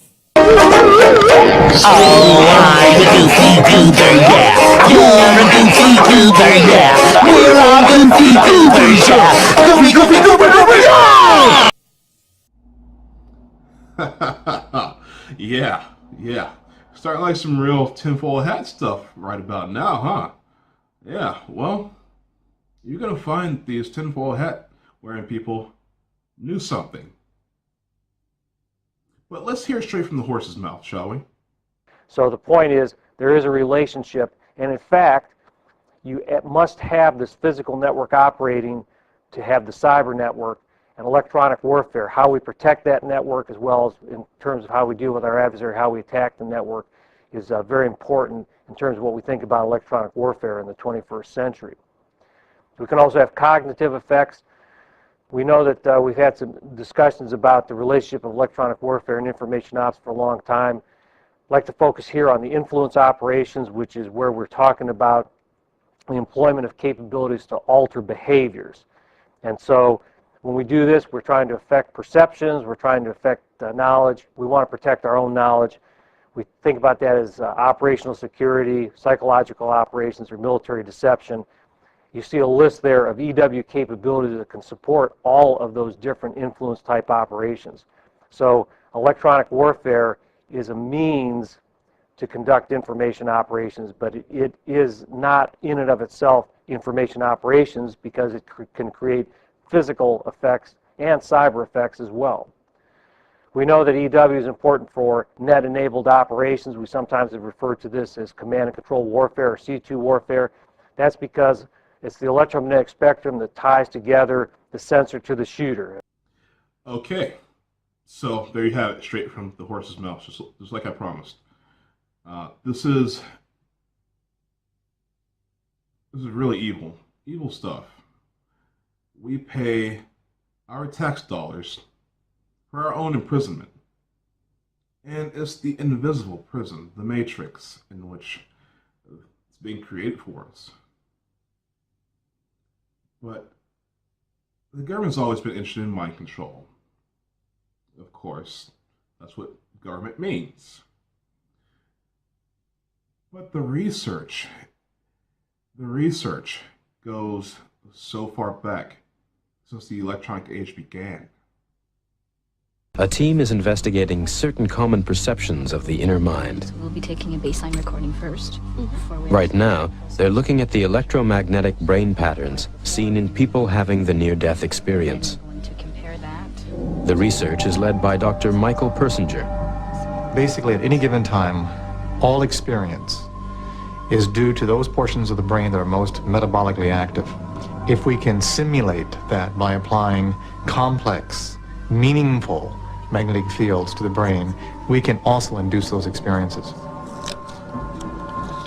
This experiment is testing the idea that mystical perceptions and paranormal experiences can be turned on at will, not by hypnosis or shamanic drumming, but by a scientist, stimulating nerve activity in the brain. Everyone's on. Stay so they don't split off. Okay. These machines aren't on. The volunteer sits blindfolded in a soundproof chamber. This sensory deprivation allows the mind to focus on electromagnetic patterns transmitted across the brain through this modified crash helmet. If you feel anything change with the electrodes. They're able to simulate the exact brain patterns that occur in near-death experiences. Is that comfortable? Yeah.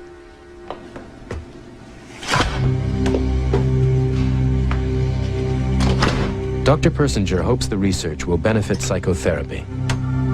We tried to evoke the fragments that compose the near-death experience and other mystical experiences, such as detachment, feelings of moving through a tunnel, hearing voices, the sense of a presence, usually on the left side.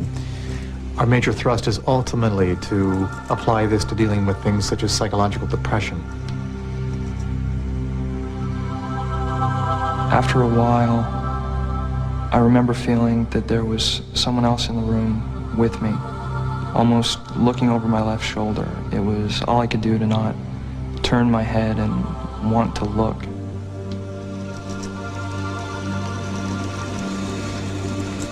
If you stimulate the deep portions of the temporal lobe, so you can get very, very vivid imagery, and the emotional commitment or the emotional sensation that something is profound, real, cosmically real, and personally significant.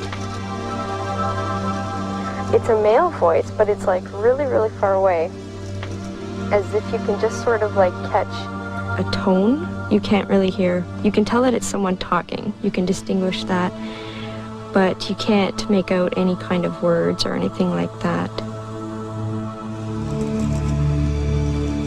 What we've been doing recently is generating words as magnetic patterns. And even though the person isn't hearing it through their ears, their brain is interpreting it. So they're actually having fragments of experiences as if they're hearing it, when in actual fact it cannot be. These experiences are so strong, they're utterly real for the person who has them. They can be as profound as a religious conversion, yet we can generate them with a machine. These mind games are beginning to shed their secrets. The scientist becomes the shaman. But where are the limits? What else can people be made to believe? But one thing that's really clear, you can control the person's experiences and they don't know they're being controlled. That's why this technology is a potentially powerful one and has a two-edge to its sword. As a tool of science, this technology may bring us valuable new understandings of the obscure depths of the human mind. But there's a dark side. In the wrong hands, could it become an instrument of power, a means of oppression? If we're not careful, will mind games one day become mind control?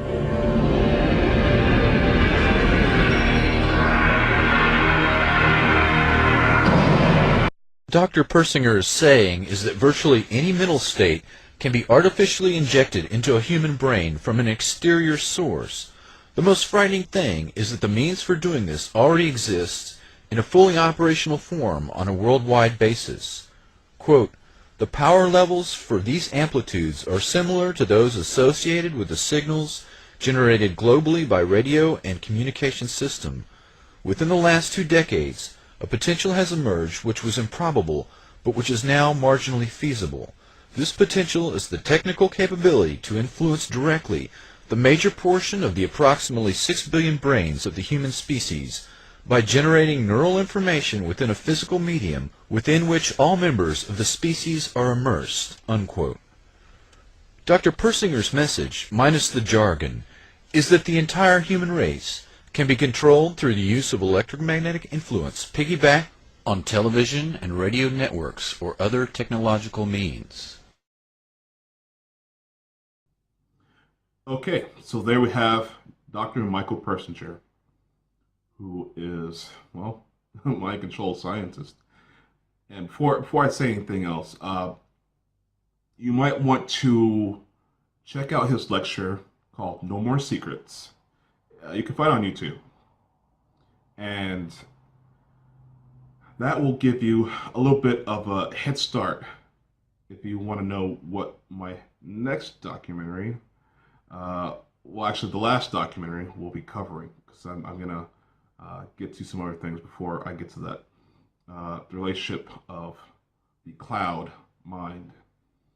But anyhow, yes, so imagine the mind control. Okay, this is electromagnetic patterns put into a person's head.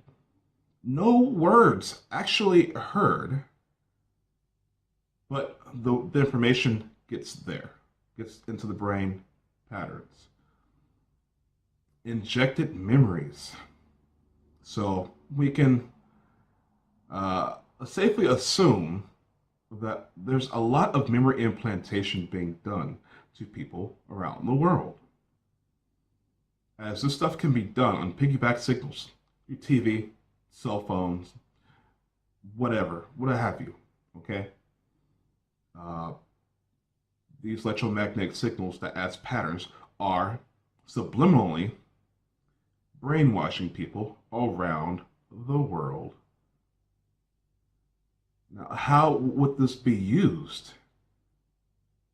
Well, if the government wants to have false witnesses in the court case, a witness recalling false memories, that's one way. That way they can actually pass a lie detector test because they actually believe these events are going on. And we have people being scared out of their homes. Oh, my house is haunted. If somebody rich wants a certain real estate or piece of property, they'll do the whole Scooby-Doo bit. I am not lying to you people. This goes on. People experiencing alien abductions. Now, I'm not saying aliens don't exist. I do believe that we're not alone in the universe, and that would be impossible when you think of the math. But again, a lot of this technology has been reverse engineered from Roswell spaceship crash, and you know, the other applications, there's so many applications for this. I can't go through them all.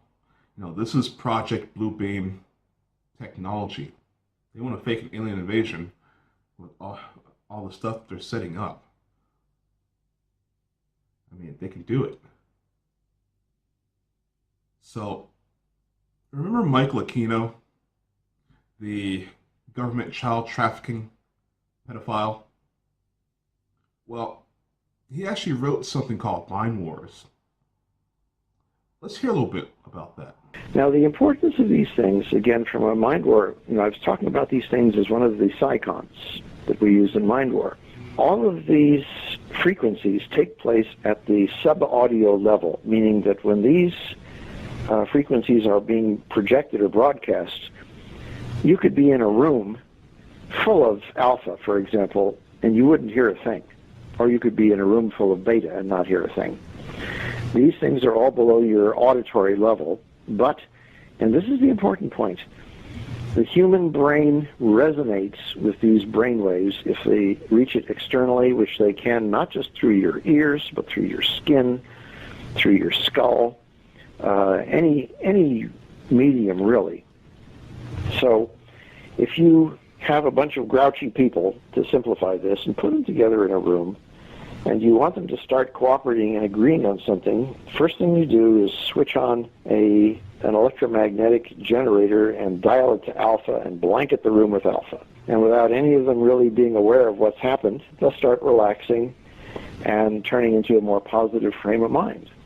That's just one of the examples. The research that we have done in PSYOP into these colors have led us to the very interesting discovery that the colors by themselves will trigger a different reaction in a human being, which means that if you are exposed to red radiation, and again we're talking about the electromagnetic spectrum here, so it's not just that you're looking at something red and that you have a visual response to it. We're talking about the actual radiation, the wavelengths of this color from the EMS itself that are coming into your brain. The red wavelengths incline you towards anger, and again it's not because red is bloody or anything like this. It's just how red makes you angry, blue makes you intelligent and thoughtful, and green is relaxation. So once again, if you have a room full of people and you're already blanketing it with alpha radiation, you also want to dial up the blue. So what you see here is that as you're turning these electromagnetic and electrochemical cycons and bringing them into play, and there are about 12 or 13 of them that I go into in the book, what you're doing is to address the mental state of mind of everybody who's subjected to these. And what you're trying to do is to get them to stop being angry and stop being combative and become as intelligent as they can and as cooperative as they can. And what's also funny about this, you're not just doing this to what you thought were the bad guys. You're doing it to your people too. Most of these things are very omnidirectional, and most of them cannot be stopped, because this kind of electromagnetic radiation is very, very penetrating. We are literally at the point now where scientific investigation is breaking these things down into actual parts of the electromagnetic spectrum and seeing what happens when you dose a human being, so to speak, with these areas of electromagnetic influence. Magnetism is another one of those interesting ones. Magnetic frequency, or fMRI, is now a very interesting area of research. They've been doing it at Yale and some other universities out here, and probably several over in Britain as well. But you actually have a sensitivity to certain kinds of magnetism. We do have some magnetic materials in your body that are very fine and very delicate. These are, you might say, a sort of a human counterpart to what some birds have when they're using magnetic fields to navigate and so on. Bear in mind, of course, that we're talking again about the human body as an electromagnetic machine. And if you look at an electrical wave in the electromagnetic spectrum, you might say that it's going up and down, and what's going right and left is the magnetic wave.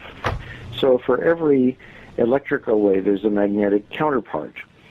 And this all, not to go too far afield here, but these are the sorts of things that were getting Albert Einstein fascinated when he was trying to come up with his unified field theory, when he was trying to take all of electromagnetism and figure out that this was sort of the machinery of the entire universe, and that somewhere in here you could find things like gravity. But in any case, when you look at magnetism, you're looking at, again, a form of radiation that is different from electrical radiation, but it's still a wave phenomenon that way. And we, of course, are surrounded by it all the time. We live in a sea of this stuff. We have it everywhere we go today. We're in a very electronic society. And magnetic waves and magnetic fields, of course, are much more pervasive and much harder to stop in some ways than just simple electrical broadcasts. But bringing this down again to mind war. In about 2010, as I discovered, MIT neuroscientists discovered that application of magnetic fields to the right temporal lobe of the brain by means of non-invasive technique called transcranial magnetic stimulation, or TMS, can temporarily disrupt an individual's ability to make judgments based on previously learned morality. This is really quite something, because we tend to make judgments, and again, this is that pattern thinking thing. We have a moral overlay on whether we think something is good or bad from what we've learned. This is the moral decision-making process by which we judge goodness or badness in things. So you can see how important this is. Entire religions are built on the ability to proclaim what is good and bad.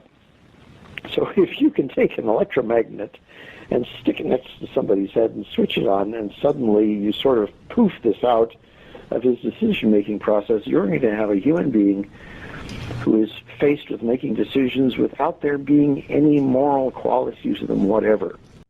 Okay, so there we have the former General Michael Aquino, former head of the NSA, and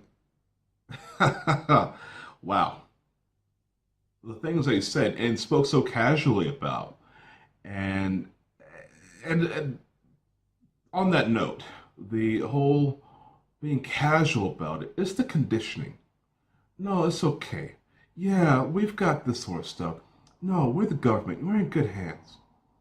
While this child trafficking pedophile who got away with all of his crimes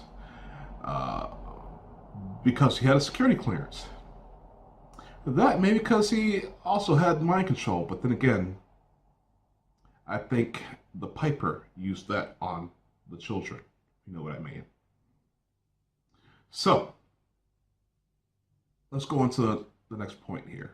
As you see here, the sense, orient, decide, act, or the famous John Boyd OODA loop. If you lose your EMS, you lose situational awareness, you lose your ability to link operational centers, and you lose your ability at the tactical level to integrate those capabilities that allow you to do those net-enabled or net-centric operations.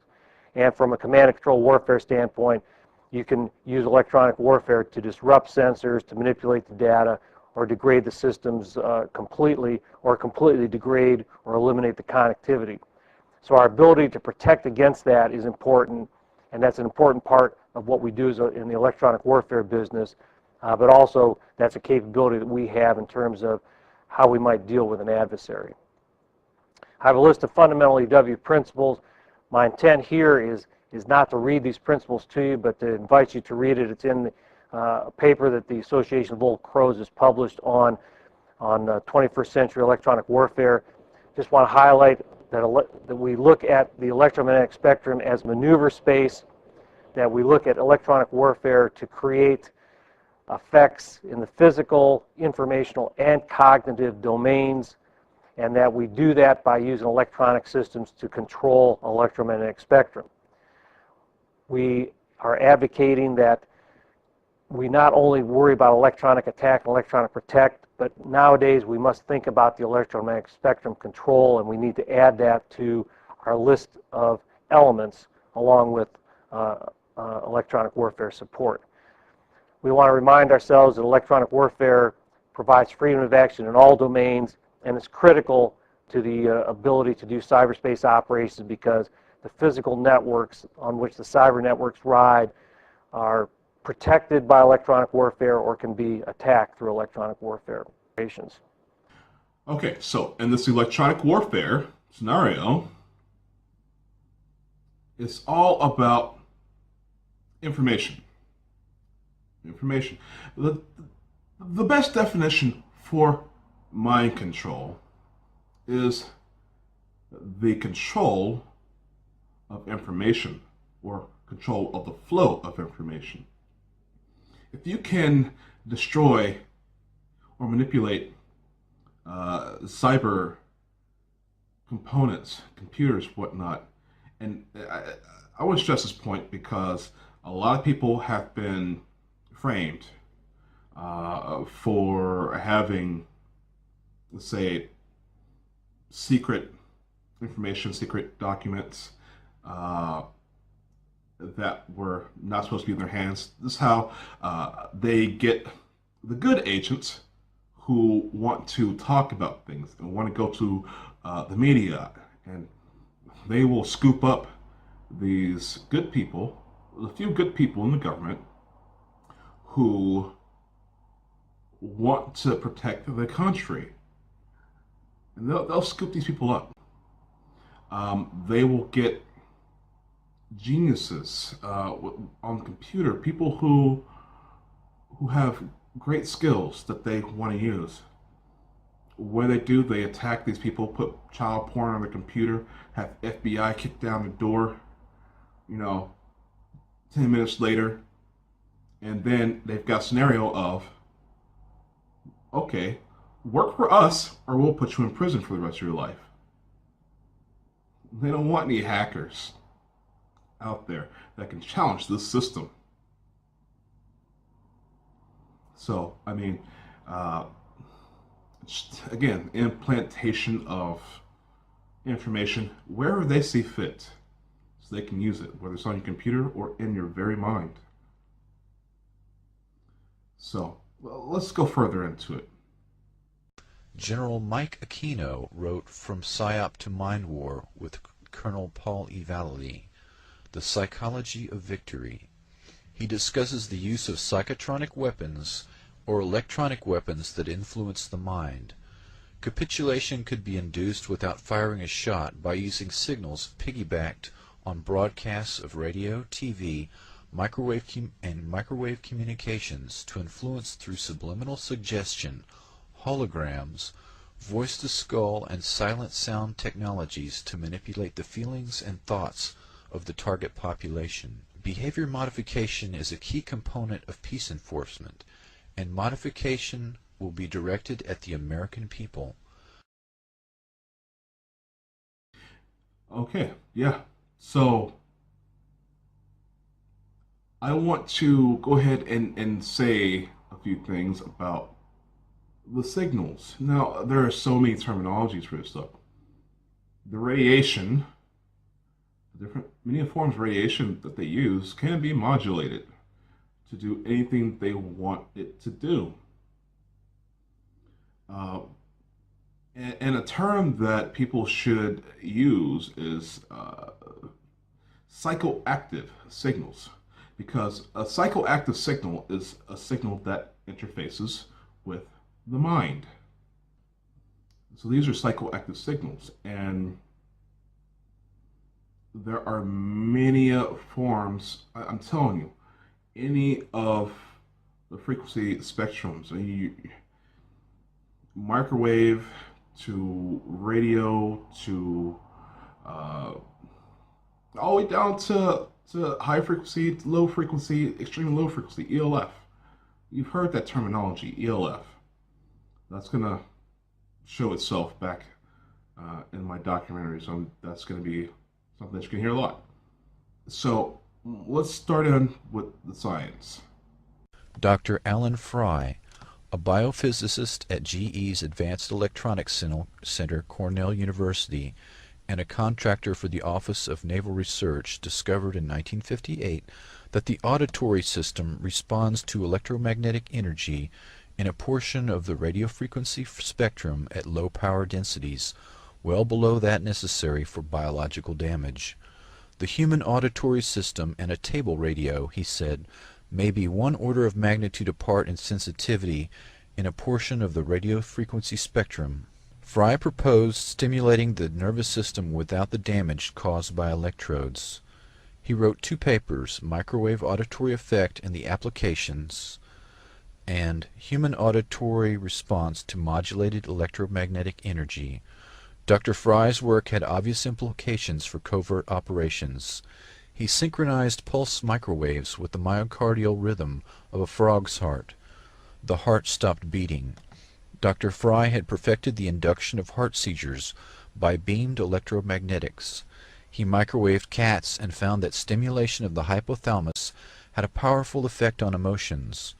Fry found that human subjects exposed to 1310 MHz to 2982 MHz microwaves at average power densities of 0.4 to 2 milliwatts per cubic centimeter perceived auditory sounds. The peak power densities were on the order of 200 to 300 milliwatts per cubic centimeter, and the pulse repetition frequencies varied from 200 to 400 Hertz. Dr. Fry referred to this auditory phenomenon as RF, or radio frequency sound. The sensation occurred instantaneously at average incident power densities well below that necessary for known biological damage, and appeared to originate from within or near the back of the head. Fry was reluctant to experiment on humans, but others, particularly paperclip scientists, were not. Dr. Ross Addy worked at UCLA and rigged the brains of lab animals to transmit to a radio receiver which shot back signals to a device that sparked any behavior desired by the researcher. Dr. Addy worked closely with émigré Nazi scientists after World War II. Addy determined that emotional states and behavior can be remotely influenced merely by placing a subject in an electromagnetic field. By directing a carrier frequency to stimulate the brain and using amplitude modulation to shape the wave to mimic a desired EEG frequency, he was able to impose a 4.5 CPS theta rhythm on his subjects and put them to sleep. Dr. Joseph Sharp and Alan Fry experimented with microwaves seeking to transmit spoken words directly into the audio cortex via a pulsed microwave analog of the speaker's sound vibration.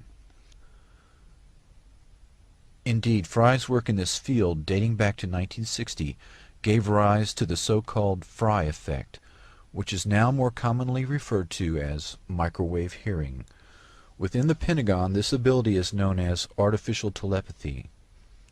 Addy and others have compiled an entire library of frequencies and pulsation rates which can affect the mind and nervous system. So I've given a list of gaps and shortfalls for you to consider. We need to make sure that people understand that electronic warfare is critical to national security. We need to address some doctrinal shortfalls, specifically in terms of electromagnetic spectrum control and attack. We need to look at our ability to have a workforce to do these things in the future, because we really have significantly reduced our production of electronic warfare specialists, both in the military and in industry. We need to do leadership development to make sure that we have people in key positions that understand electronic warfare. So he says that we need to have a workforce of people to utilize these technologies. Now, when you talk about a workforce, I mean, this isn't just military personnel. This isn't just covert ops here. These people have to enslave you. This is all about money as well. It's not just mind control in itself, but it's keeping their power. And how they do that? By keeping you spending your money, working for that money, that invisible made-up concept, which in itself is mind control, that has taken a hold of your world. Has taken a hold of our world since beyond the Dark Ages, back centuries and centuries and millennia. So that means the private enterprise is in this as well. They know all about this stuff. The private corporations, yes, the same ones that are putting all these devices in your homes, actually. and everywhere else.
I had to get my girls to have a look.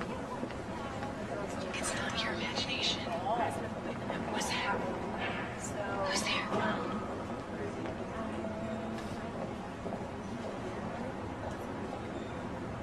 It's not your imagination. What's that? Who's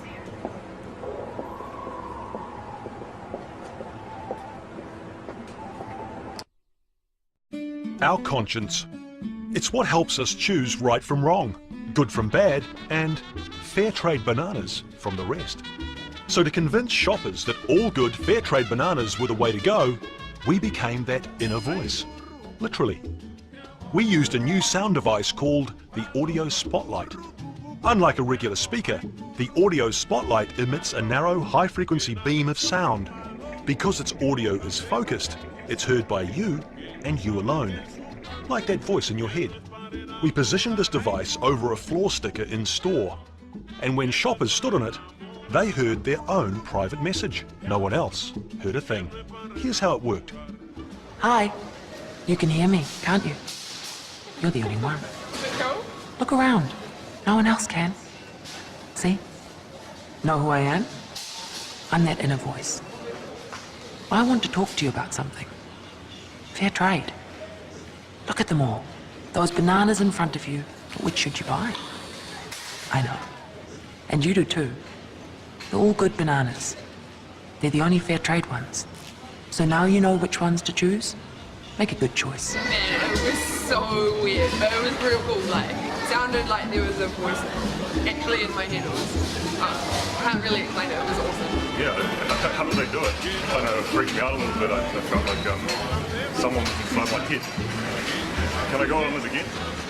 Over 2 weeks, thousands of shoppers listened to their conscience, and all good sales went up 130%, which was all good. Okay, so you've seen this thing in action, how the companies, TV, you know, AME, want to, okay, start over. So yes, you see how these corporations, TV hopped on this immediately. Television. We have a TV channel promoting a TV show. Mind control, brainwashing. That's the narrative here.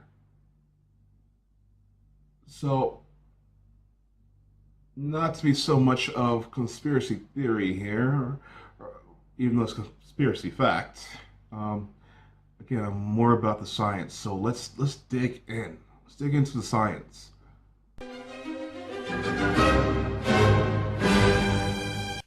My name is Tom Lee. I am an electrical engineer with a Bachelor of Science degree in electrical engineering.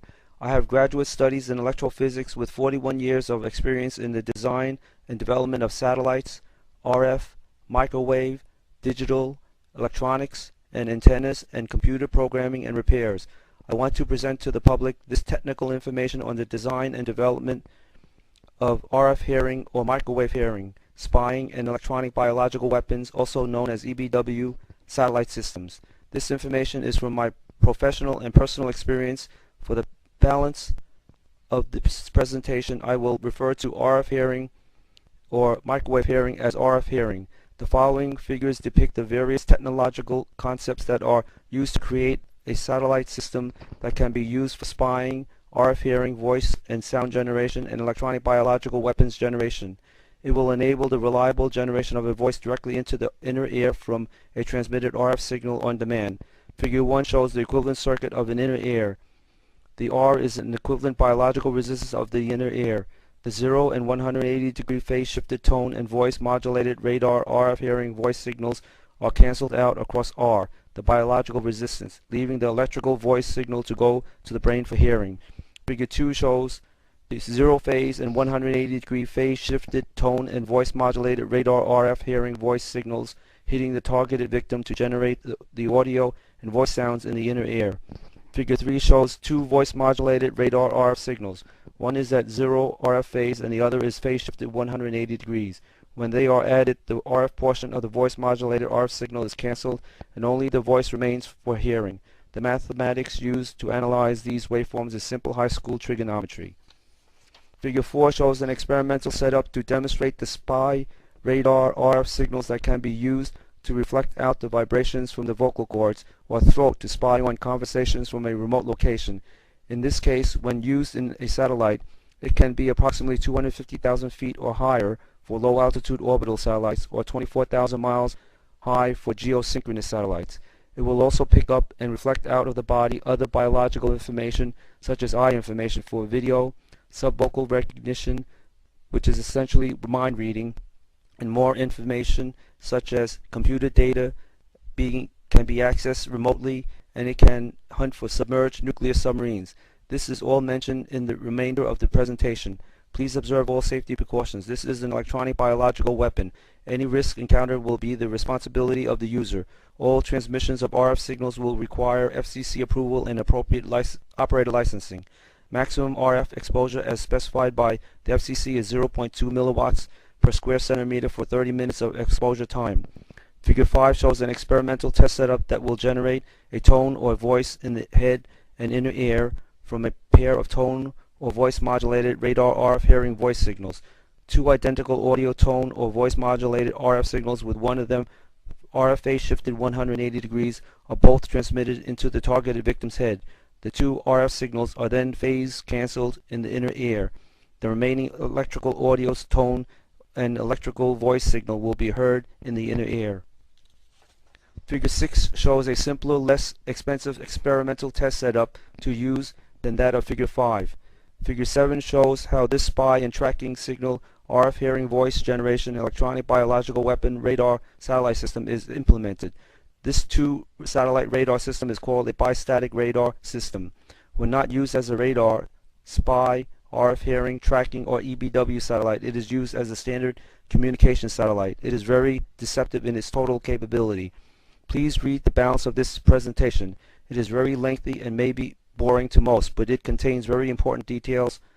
It is too lengthy to say all of it here. Please use the pause icon at the lower left to stop the flash feeding of the presentation so you can read it at your own pace. Use the video enlargement buttons at the lower right of the display if the lettering is too small to see. Please tell others of this information. You may help comfort those afflicted with radar RF hearing signals generated by the United States government and associated parties. All persons that are afflicted with this microwave hearing or RF hearing signals should do what I did. Submit to the United States government a contract for money for using these microwave or RF hearing satellite systems on you for services rendered. My contract is mentioned in this presentation. I will be demonstrating the RF hearing voice generation that you can hear directly in the inner ear in the very near future. Thank you for your interest and time. This is the acoustic heterodyne ultrasound weapon. U.S. patent 5889870, patented March 30th, 1999. The first piece of this weapon starts with two 200 kilohertz air-type ultrasound transducers. In step 2, you see two waveforms coming out of these tubes. There is no audible sound. This is ultrasound beyond human hearing. However, As noted in the Wikipedia article on the ability to hear ultrasound, the upper frequency limit in humans, approximately 20 kilohertz, is due to limitations of the middle ear, which acts as a low-pass filter.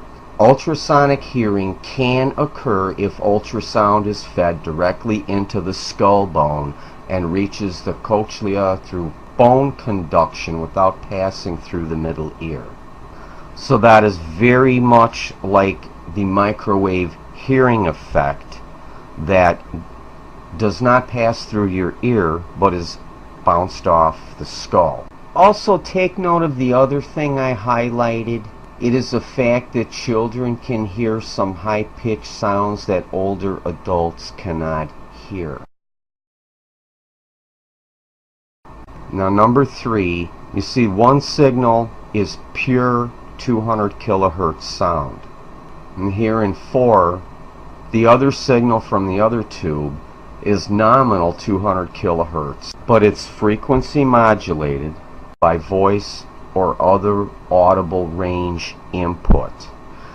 This is very much similar to the technique of silent sound, microwave mind control. Now, number 5, you see that all audible sound comes from the point of impact, which can be a person, a bird, a wall, a tree, a window, whatever.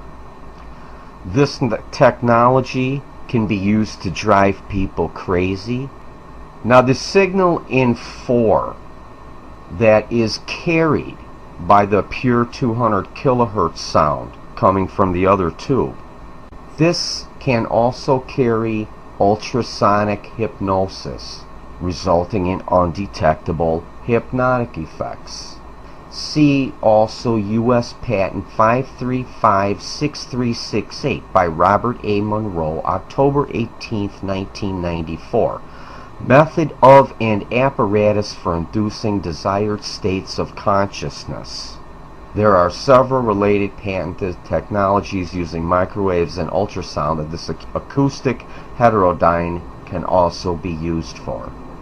Regarding how the acoustic heterodyne can be used to drive people crazy, I'm going to be putting up another video that discusses a paper by John J. McMurtry and Edward A. Moore from 2005 and updated in 2008, titled Technological Simulation of Hallucination.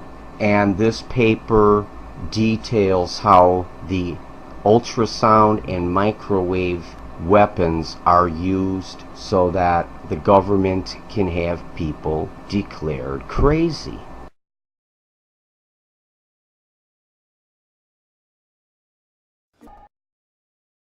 Okay, everybody knows what this is. A laser, right? Nice beam of light in many applications. Have you ever, what about sound? Can we create a laser-like or a beam of sound?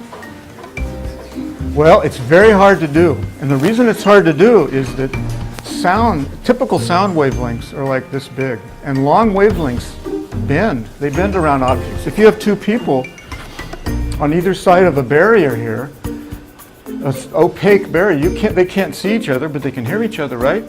How can that happen? Well, the sound diffracts. And it diffracts because the wavelength's long. When the wavelength's small, if the wavelength was very small, the sound would just go out here and this person wouldn't hear. So this makes it really hard to create a beam. But people have been extremely clever about this, and there is a way. It's complicated. We teach it in an advanced course here, and it takes 2 lectures. Is that right, Andres? Oh, he left. He's supposed to do that?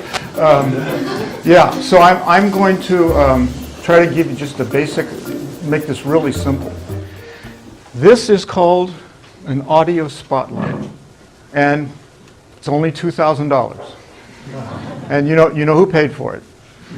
Your parents, right? Okay. So what it does is it has some transducers here, some discs that generate sound, and it puts out 65,000 hertz, 65 kilohertz. How high can we hear? 20,000. Around 20,000. Well, you might be able to. Not you get older. But you should have hearing tested. It's important. It's important. So anyway, 65 kilohertz, way beyond ours. Dogs can't hear it. It turns out cats can. Okay, bats, no problem.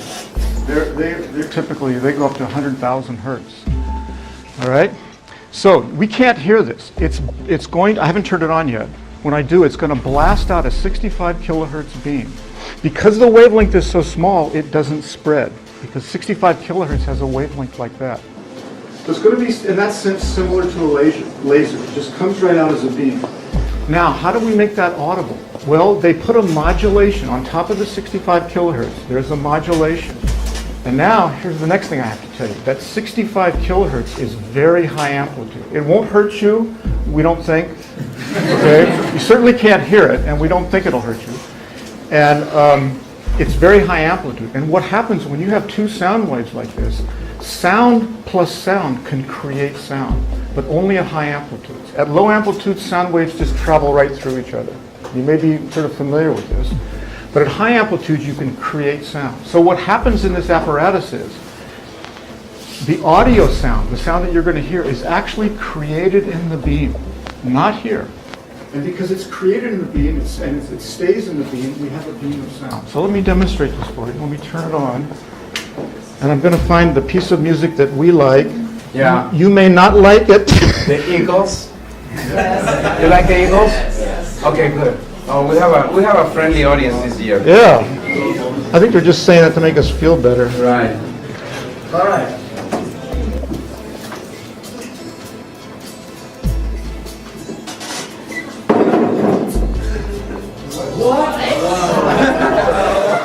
It's worth the $2,000. It's not our money.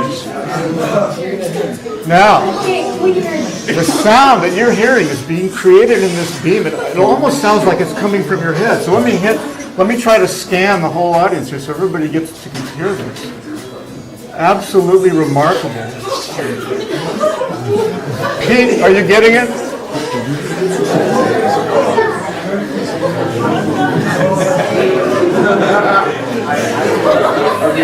Let's try to, one more thing.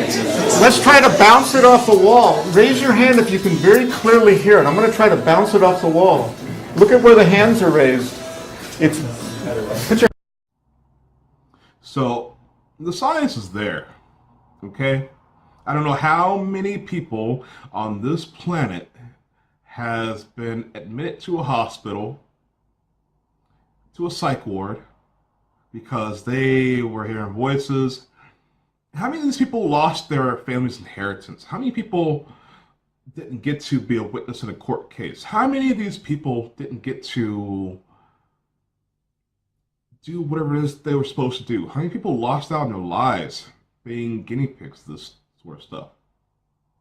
I mean, and this is on the individual level, which I will get into on the next documentary.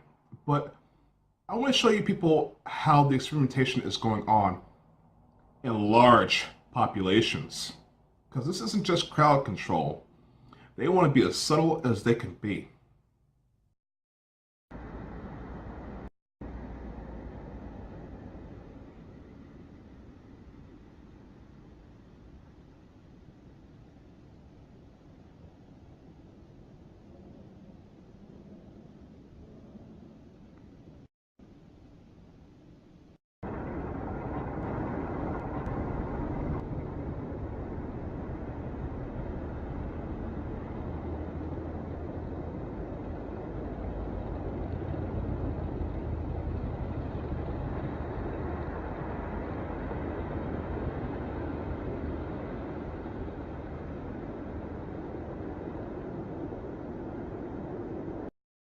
Shortly after we moved here, within the first few months, I just woke up in the middle of the night and heard this strong humming sound, kind of like a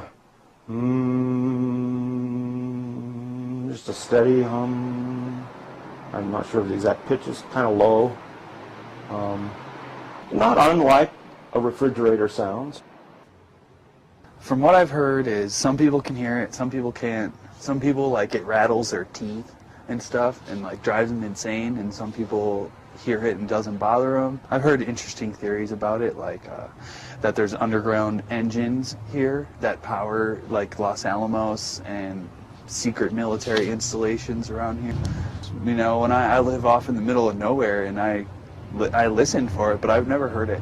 One of the things I discovered is that whatever I was hearing was much, I mean, I could hear it inside of a structure, inside the building.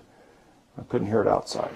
I would go to the place where I thought it was emanating from, and it was you know, it might get weaker and then be somewhere else. And it was really frustrating. It was, you know, it would be really strong sounding when I was back in the bedroom. I'd hear it out there. I'd come out there, and it was smaller. So I thought, well, maybe it's outside somewhere. I'd go outside, and it completely vanished. Do you ever hear a noise? Not a bump in the night per se, but a hum. A mysterious, constant, and very low frequency noise.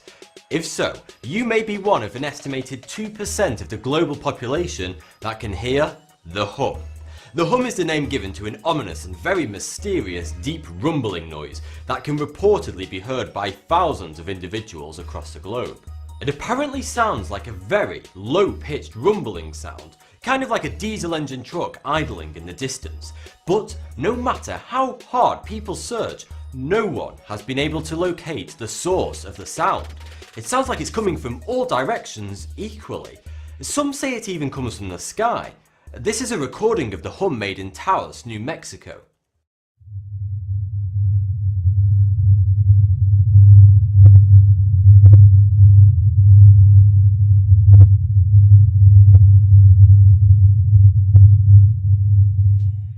For some, the hum causes headaches and nosebleeds. It drives others completely insane, with at least one suicide being attributed to the hum. It's usually heard in specific towns around the globe for several months or years before it disappears. And for some people, it never goes away. The first documented occurrence of the hum was in Bristol in the UK in the 1970s. A local newspaper asked Bristol city residents, "Have you heard the hum?" And over 800 people said they had. Since then, residents from hundreds of towns and cities from all over the world have reported hearing the hum and always described the sound in a similar manner. Some of the more notable locations, where up to 12% of the population have heard the noise, are Taos, New Mexico, Largs in Scotland, and Auckland, New Zealand. Reports of the hum have become so great that a website has been created where people can report their experience with the hum, and you can view a map of all of the reported cases across the world. This and other evidence led conspiracy theorists to conclude that the hum is a government attack or experiment being used on citizens to alter their state of mind. What is the cause?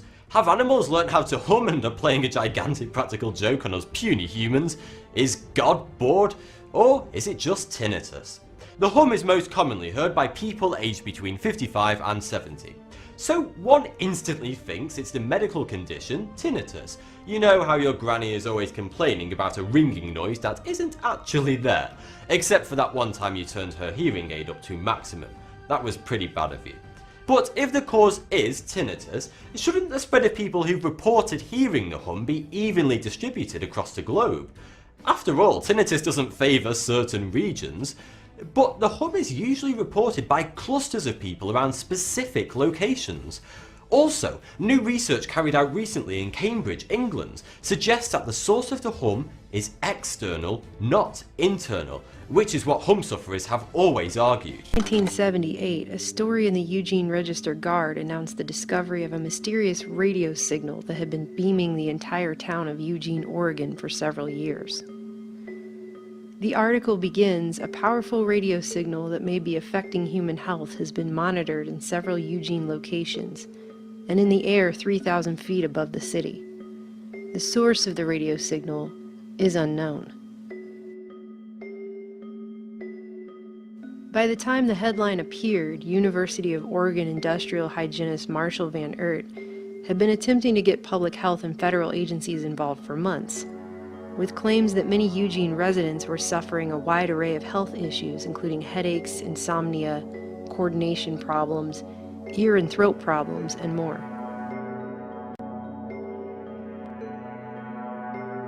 According to a July 1985 article by Operation Mind Control author Walter Boart and co-author Richard Sutton, which I found in the CIA's declassified documents database, a middle-aged Eugene man named Walter Duposky had contacted Van Oort for help after witnessing strange vibrations in his home and suffering horrible symptoms for 2 years. Duposky had not only suffered from insomnia and burning corneas, but he was also hearing voices. Van Oort became disturbed after he came down with the same symptoms while in Duposky's home. Van Oort himself also noticed the signal in his own home, which he described as a high-pitched, barely audible sound accompanied by a stuffiness in both ears. His symptoms included, among other things, a reddening of the skin. The sound and symptoms disappeared when he left his house. The signal itself was described as a radio frequency pulse signal, a 4.75 megahertz pulse occurring at 1,100 times per second. It had been recorded inside multiple homes in multiple locations throughout Eugene, but it was also measured at 3,000 feet above the city and extending northward toward neighboring Corvallis, with hundreds of studies showing everything from negative genetic effects to neurological and behavioral effects. As soon as the electronic age really dawned in a big way, and that really happened in World War II, when all kinds of devices were being played with, and radar was invented, and that was actually a game changer. But in America, such research had been dominated almost exclusively by the U.S. military. The more controversial are the non-thermal or the effects of microwave, such as the neurological effects. Neurological meaning what? Well, effects on the nervous system, irritability, sleepiness, memory loss, headaches, yes, effects like that. Dr. Robert O. Becker, author of multiple books on biology and electromagnetism, discusses at length how the military's entire system of command, control, communications, and intelligence was dependent upon the unrestricted use of all frequencies in the electromagnetic spectrum. This information was used to create false impressions. Research to date has not demonstrated hazardous effects. For example, statements such as, "There is no evidence for any effects of pulsed magnetic fields on humans," would have been literally true at the time, but the statement ignores the litany of such effects being found in laboratory animals and ignores the fact that no such tests had been officially conducted on humans in the U.S. at the time. In the background, documentation on the effects of EMF was being collected and stashed away from public consumption. In just one example of many, a 1959 CIA scientific intelligence report on the Soviet space program, which was not declassified until 2008, plainly discusses the fact that data from both Russian and American studies showed that, quote, electromagnetic energy of appropriate frequency and appropriately used might cause a variety of mental effects, including obliteration of memory, stimulation of memory, and hallucinations. A document from the Joint Publications Research Service out of Arlington, Virginia on the effects of non-ionizing electromagnetic radiation, only declassified in part in 2012 but dated 1977, the year before the Eugene signal story broke, states that in the comparing of modulated EMF experiments with research on the action of psychopharmacological agents, quote, we can note almost complete similarity in the spectrums of their action upon emotional reactions and the states of animals. In other words, by the 1970s, they found that modulated EMF could affect people's emotional states the same way psychotropic drugs could. A scientist who did not want his identity revealed is employed by the U.S. government and has done secret RF weapons search. He believes humans are susceptible to remote alterations of mood and awareness. Certain kinds of weak electromagnetic signals work exactly like drugs. So the promise is that anything you can do with drugs, you could do with the right electromagnetic signals. You could have a cause and effect relationship between a magnetic field and a biological function. But the people were not to know. Formal U.S. scientific establishments were mobilized against any serious challenges to the thermal effects standard, and groups of manufactured experts and scientific boards were provided with ample funds to serve as expert witnesses and spokesmen against anyone with credentials raising serious questions about the bioeffects of electromagnetic energy. Any scientist who persisted in raising the issue of harmful effects of any portion of the electromagnetic spectrum was ignored. and those who couldn't be ignored were promptly ridiculed and discredited, and their research grants were withdrawn, while the military continued to refer to their own scientists who insisted that biological effects of non-thermal microwave radiation were physically impossible. This continued for years, and in one sense is the exact point of one of the most important and powerful but overlooked parts of the warning President Eisenhower gave when he left office. Akin to and largely responsible for the sweeping changes in our industrial military posture has been the technological revolution during recent decades. In this revolution, research has become central.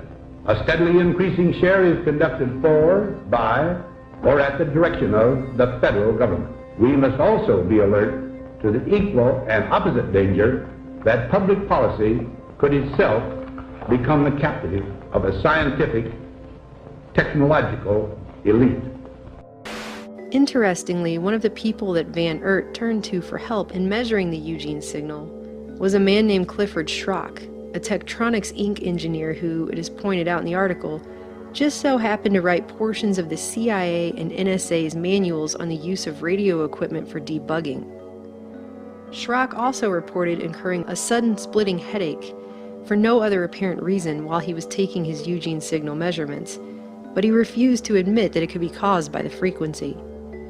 The article ends with a few explanations of what could be causing such a strange signal, including the possibility of an errant frequency from a government military installation. Although it doesn't really follow that a signal of such intensity, which would require an immense amount of power just to generate in the first place, would be beamed with such precision for so long totally on accident.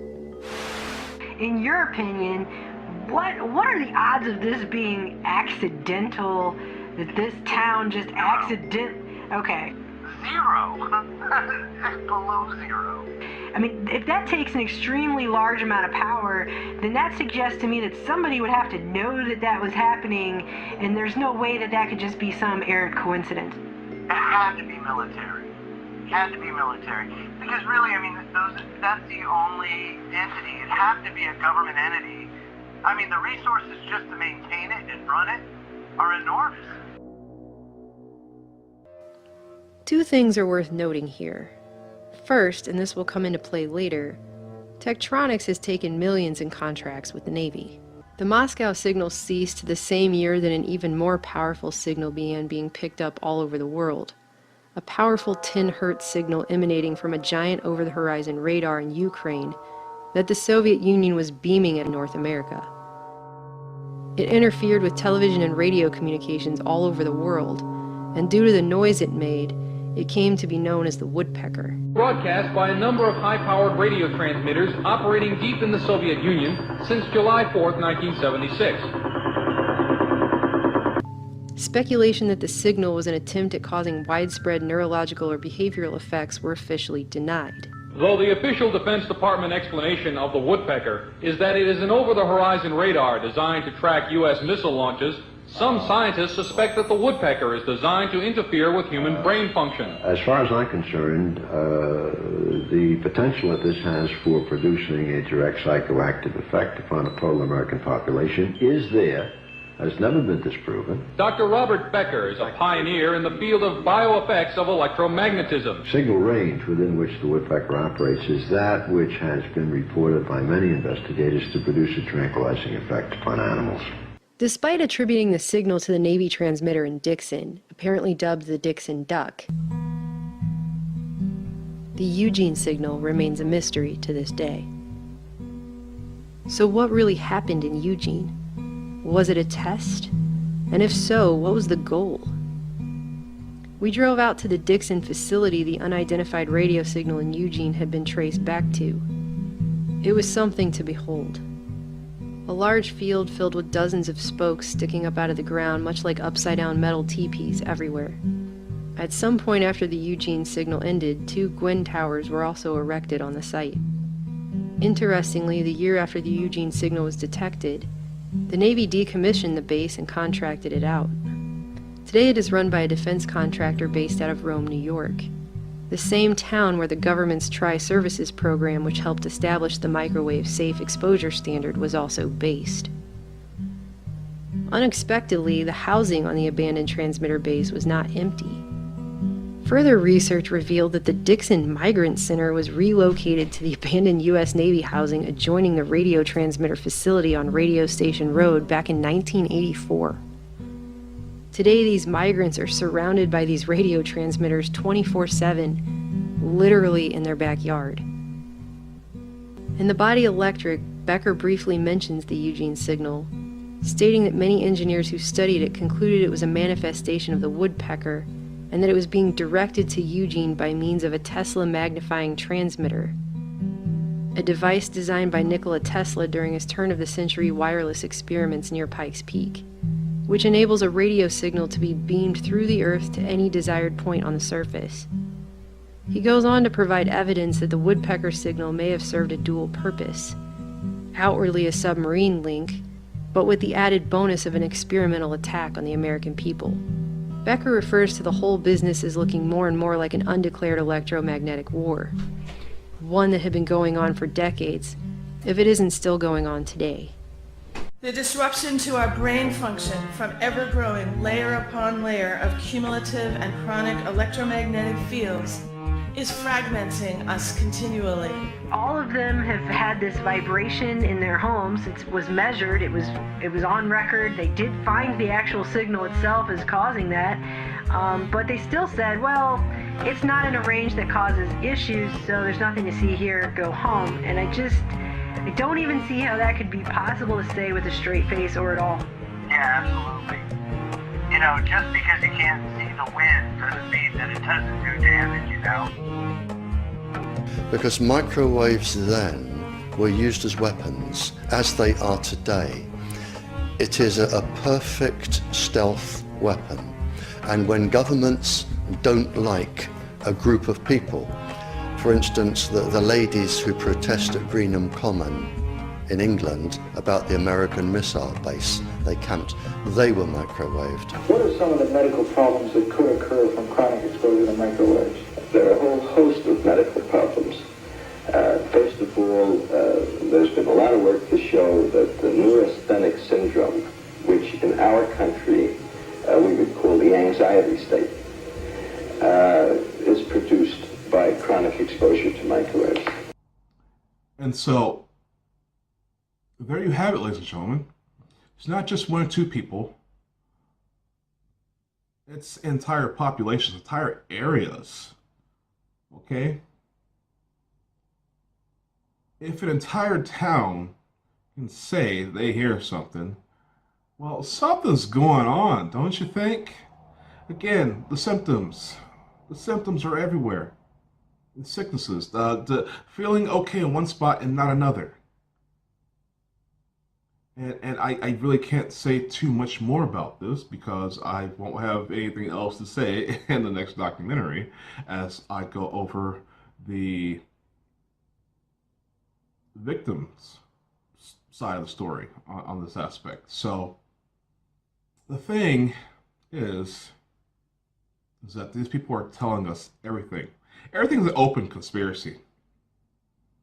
There's so many people involved in these projects around the world. I don't care what it is. Fluoride in the water, the GMOs, they can't hide the stuff because there's so many of us. Because there's so many of us. And there's so many of them.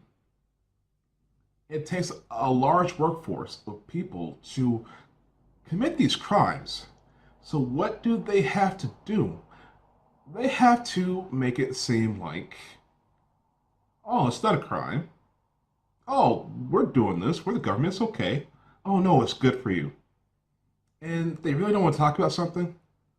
Deny, deny, deny, deny, deny, deny, deny, deny.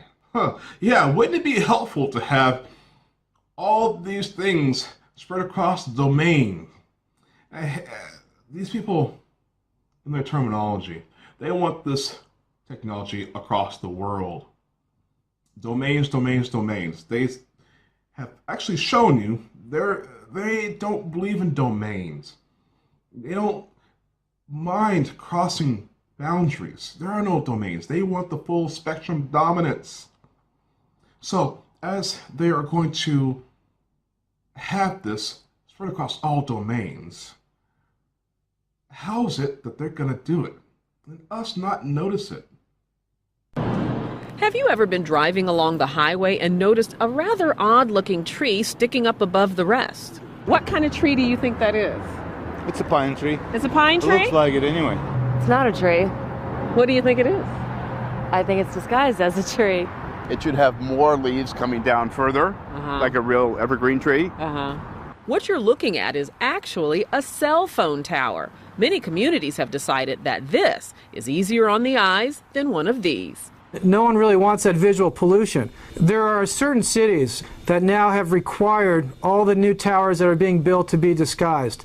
Andrew Messing is the president of Larson Camouflage, a company that builds cell phone towers in a wide variety of disguises, from palm trees to water towers to flagpoles. This is one of our saguaro cacti that's going up to the Phoenix area, and the antennas are concealed inside. They're extremely realistic. People drive by them all the time and they think they're real cacti. Cell antennas are also being hidden inside all kinds of architecture, like clock towers and fake chimneys. The site very much dictates how the tower will be disguised. We've done some grain silos in the Midwest because it would look funny to have a 150-foot tall pine tree. And every antenna comes with electrical equipment, which also must be hidden. In this Colorado site, it's encased in a man-made boulder. And in Arlington, Virginia, this house has the neighborhood fooled. Door-to-door salesmen visit this house. Free newspapers are dropped off at this house. John Johnson works for Verizon Wireless, which built a house where no one is ever home. The inside is filled with the equipment needed to operate a traditional tower that sits in the backyard. Why do you have really a very nice looking house as a housing for electronics? Well, if you look around, this is a very nice neighborhood. We wanted to be able to blend into the neighborhood and not create something that would be unwelcome. But disguises are expensive. A tree like this can cost as much as $120,000, 4 times the price of a metal tower. Now, do you camouflage all your cell phone towers? If we did, you probably couldn't afford your cell phone service. But we do camouflage those ones that we need to. And the ones they feel they need to disguise are often in communities that put up a fight and refuse to accept a traditional tower. Of the approximately 200,000 cell antenna sites in the U.S., only about a fourth are camouflaged or hidden. Here we're at the tennis stadium, and we've disguised our cell site to look very much like one of the light poles that illuminates the stadium here. But for many churches, the wireless problem is a blessing. This Washington congregation receives more than $1,000 a month to allow antennas to operate in their steeple. It's sort of serendipity that we came to have this, and so I think a lot of churches would like to have it. But of all the disguises we've seen, our favorite is this site in Staten Island, a cell phone tower made to look like a lighthouse. And it's so realistic that neighbors say it attracts tourists. They do take photos, have people that do come up, they look at it. The only giveaway is that it's miles from the ocean. It's much nicer than what it could be. I mean, would you like that instead of antennas just showing up? Oh, it's beautiful. It's outright beautiful.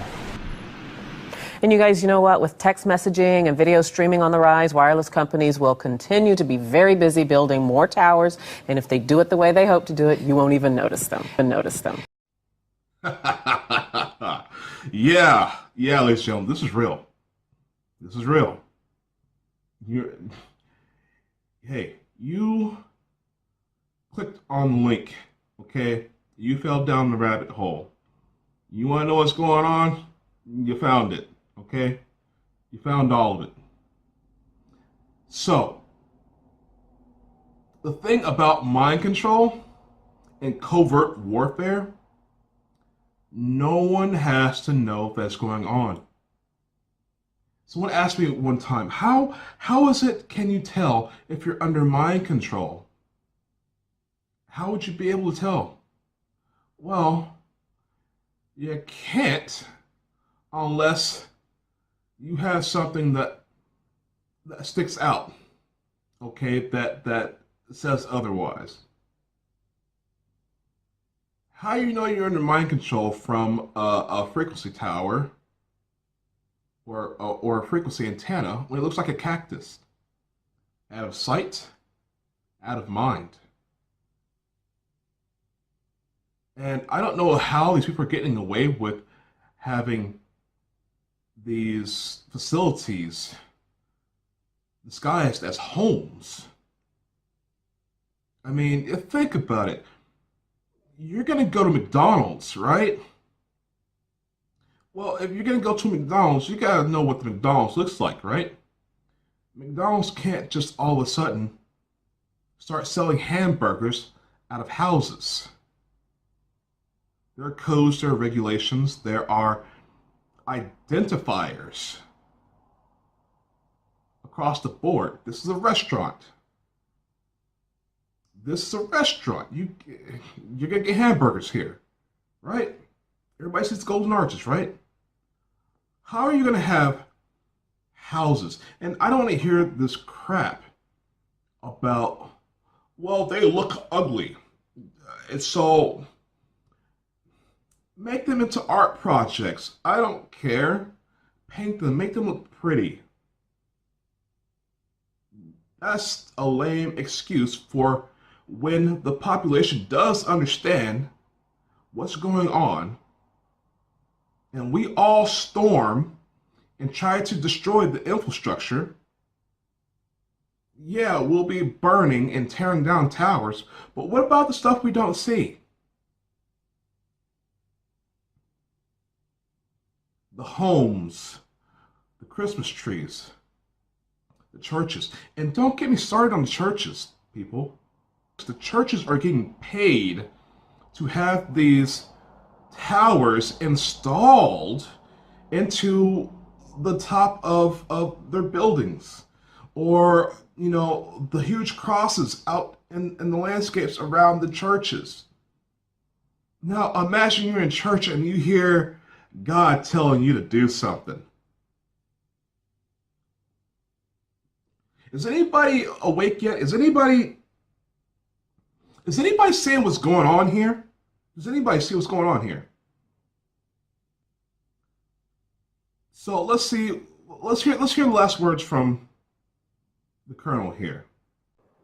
So this list of opportunities here is specifically a call to action, and these opportunities are explained in more detail in the Association of Old Crow paper, and I hope that you'll take time to read that. These opportunities address the gaps in that previous slide. So in summary, the Association of Old Crow, we exist to ensure that warfighters in all domains are properly prepared for operations in a contested electromagnetic spectrum environment, and that is what electronic warfare in the 21st century is all about. Thank you. Opportunities, opportunities, opportunities. Come and get the mark of the beast. Come work for us. Be controlled. Be a robot slave. Being controlled by psychopathic robot slaves. A godless and gutless system. People, you do have an opportunity. You have opportunity.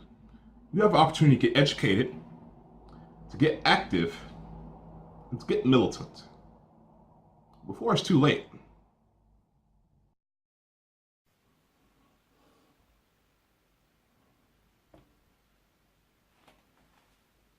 We'll return to this.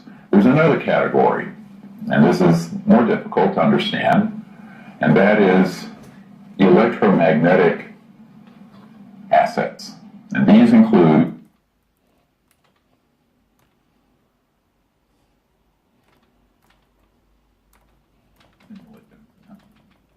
electromagnetic systems that have been called doesn't need to be that loud.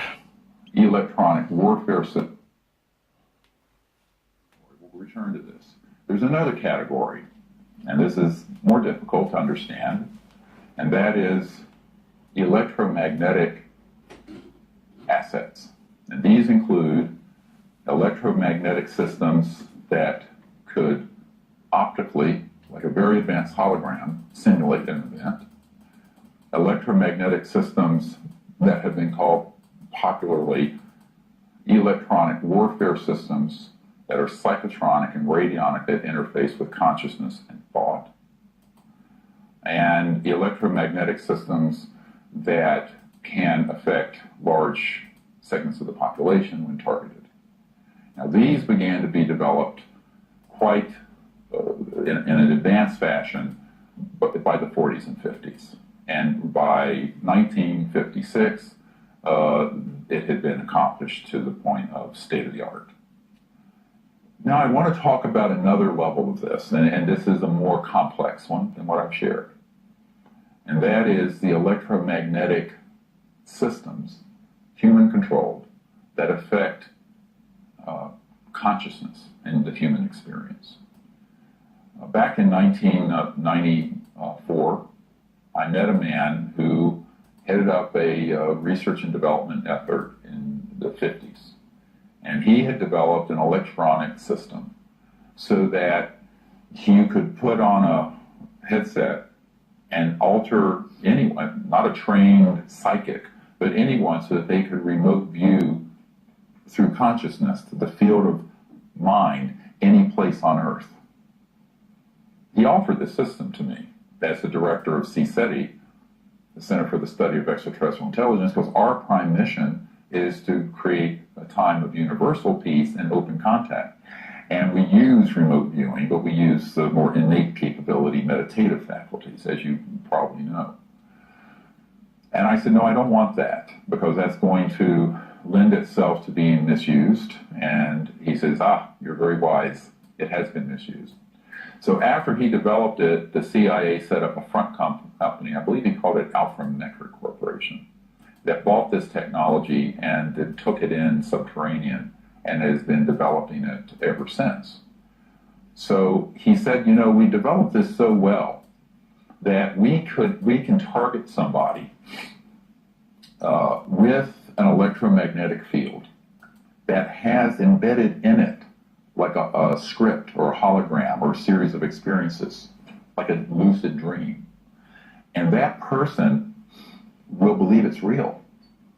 And it'll be indistinguishable from reality. And I'm quoting now from this senior scientist. He said, it is so good that if we want you to have a personal conversation with your personal God, Jesus, Muhammad, Buddha, whoever it is, you'll have it, you will think it's real, and you will absolutely pass a lie detector test that it happened.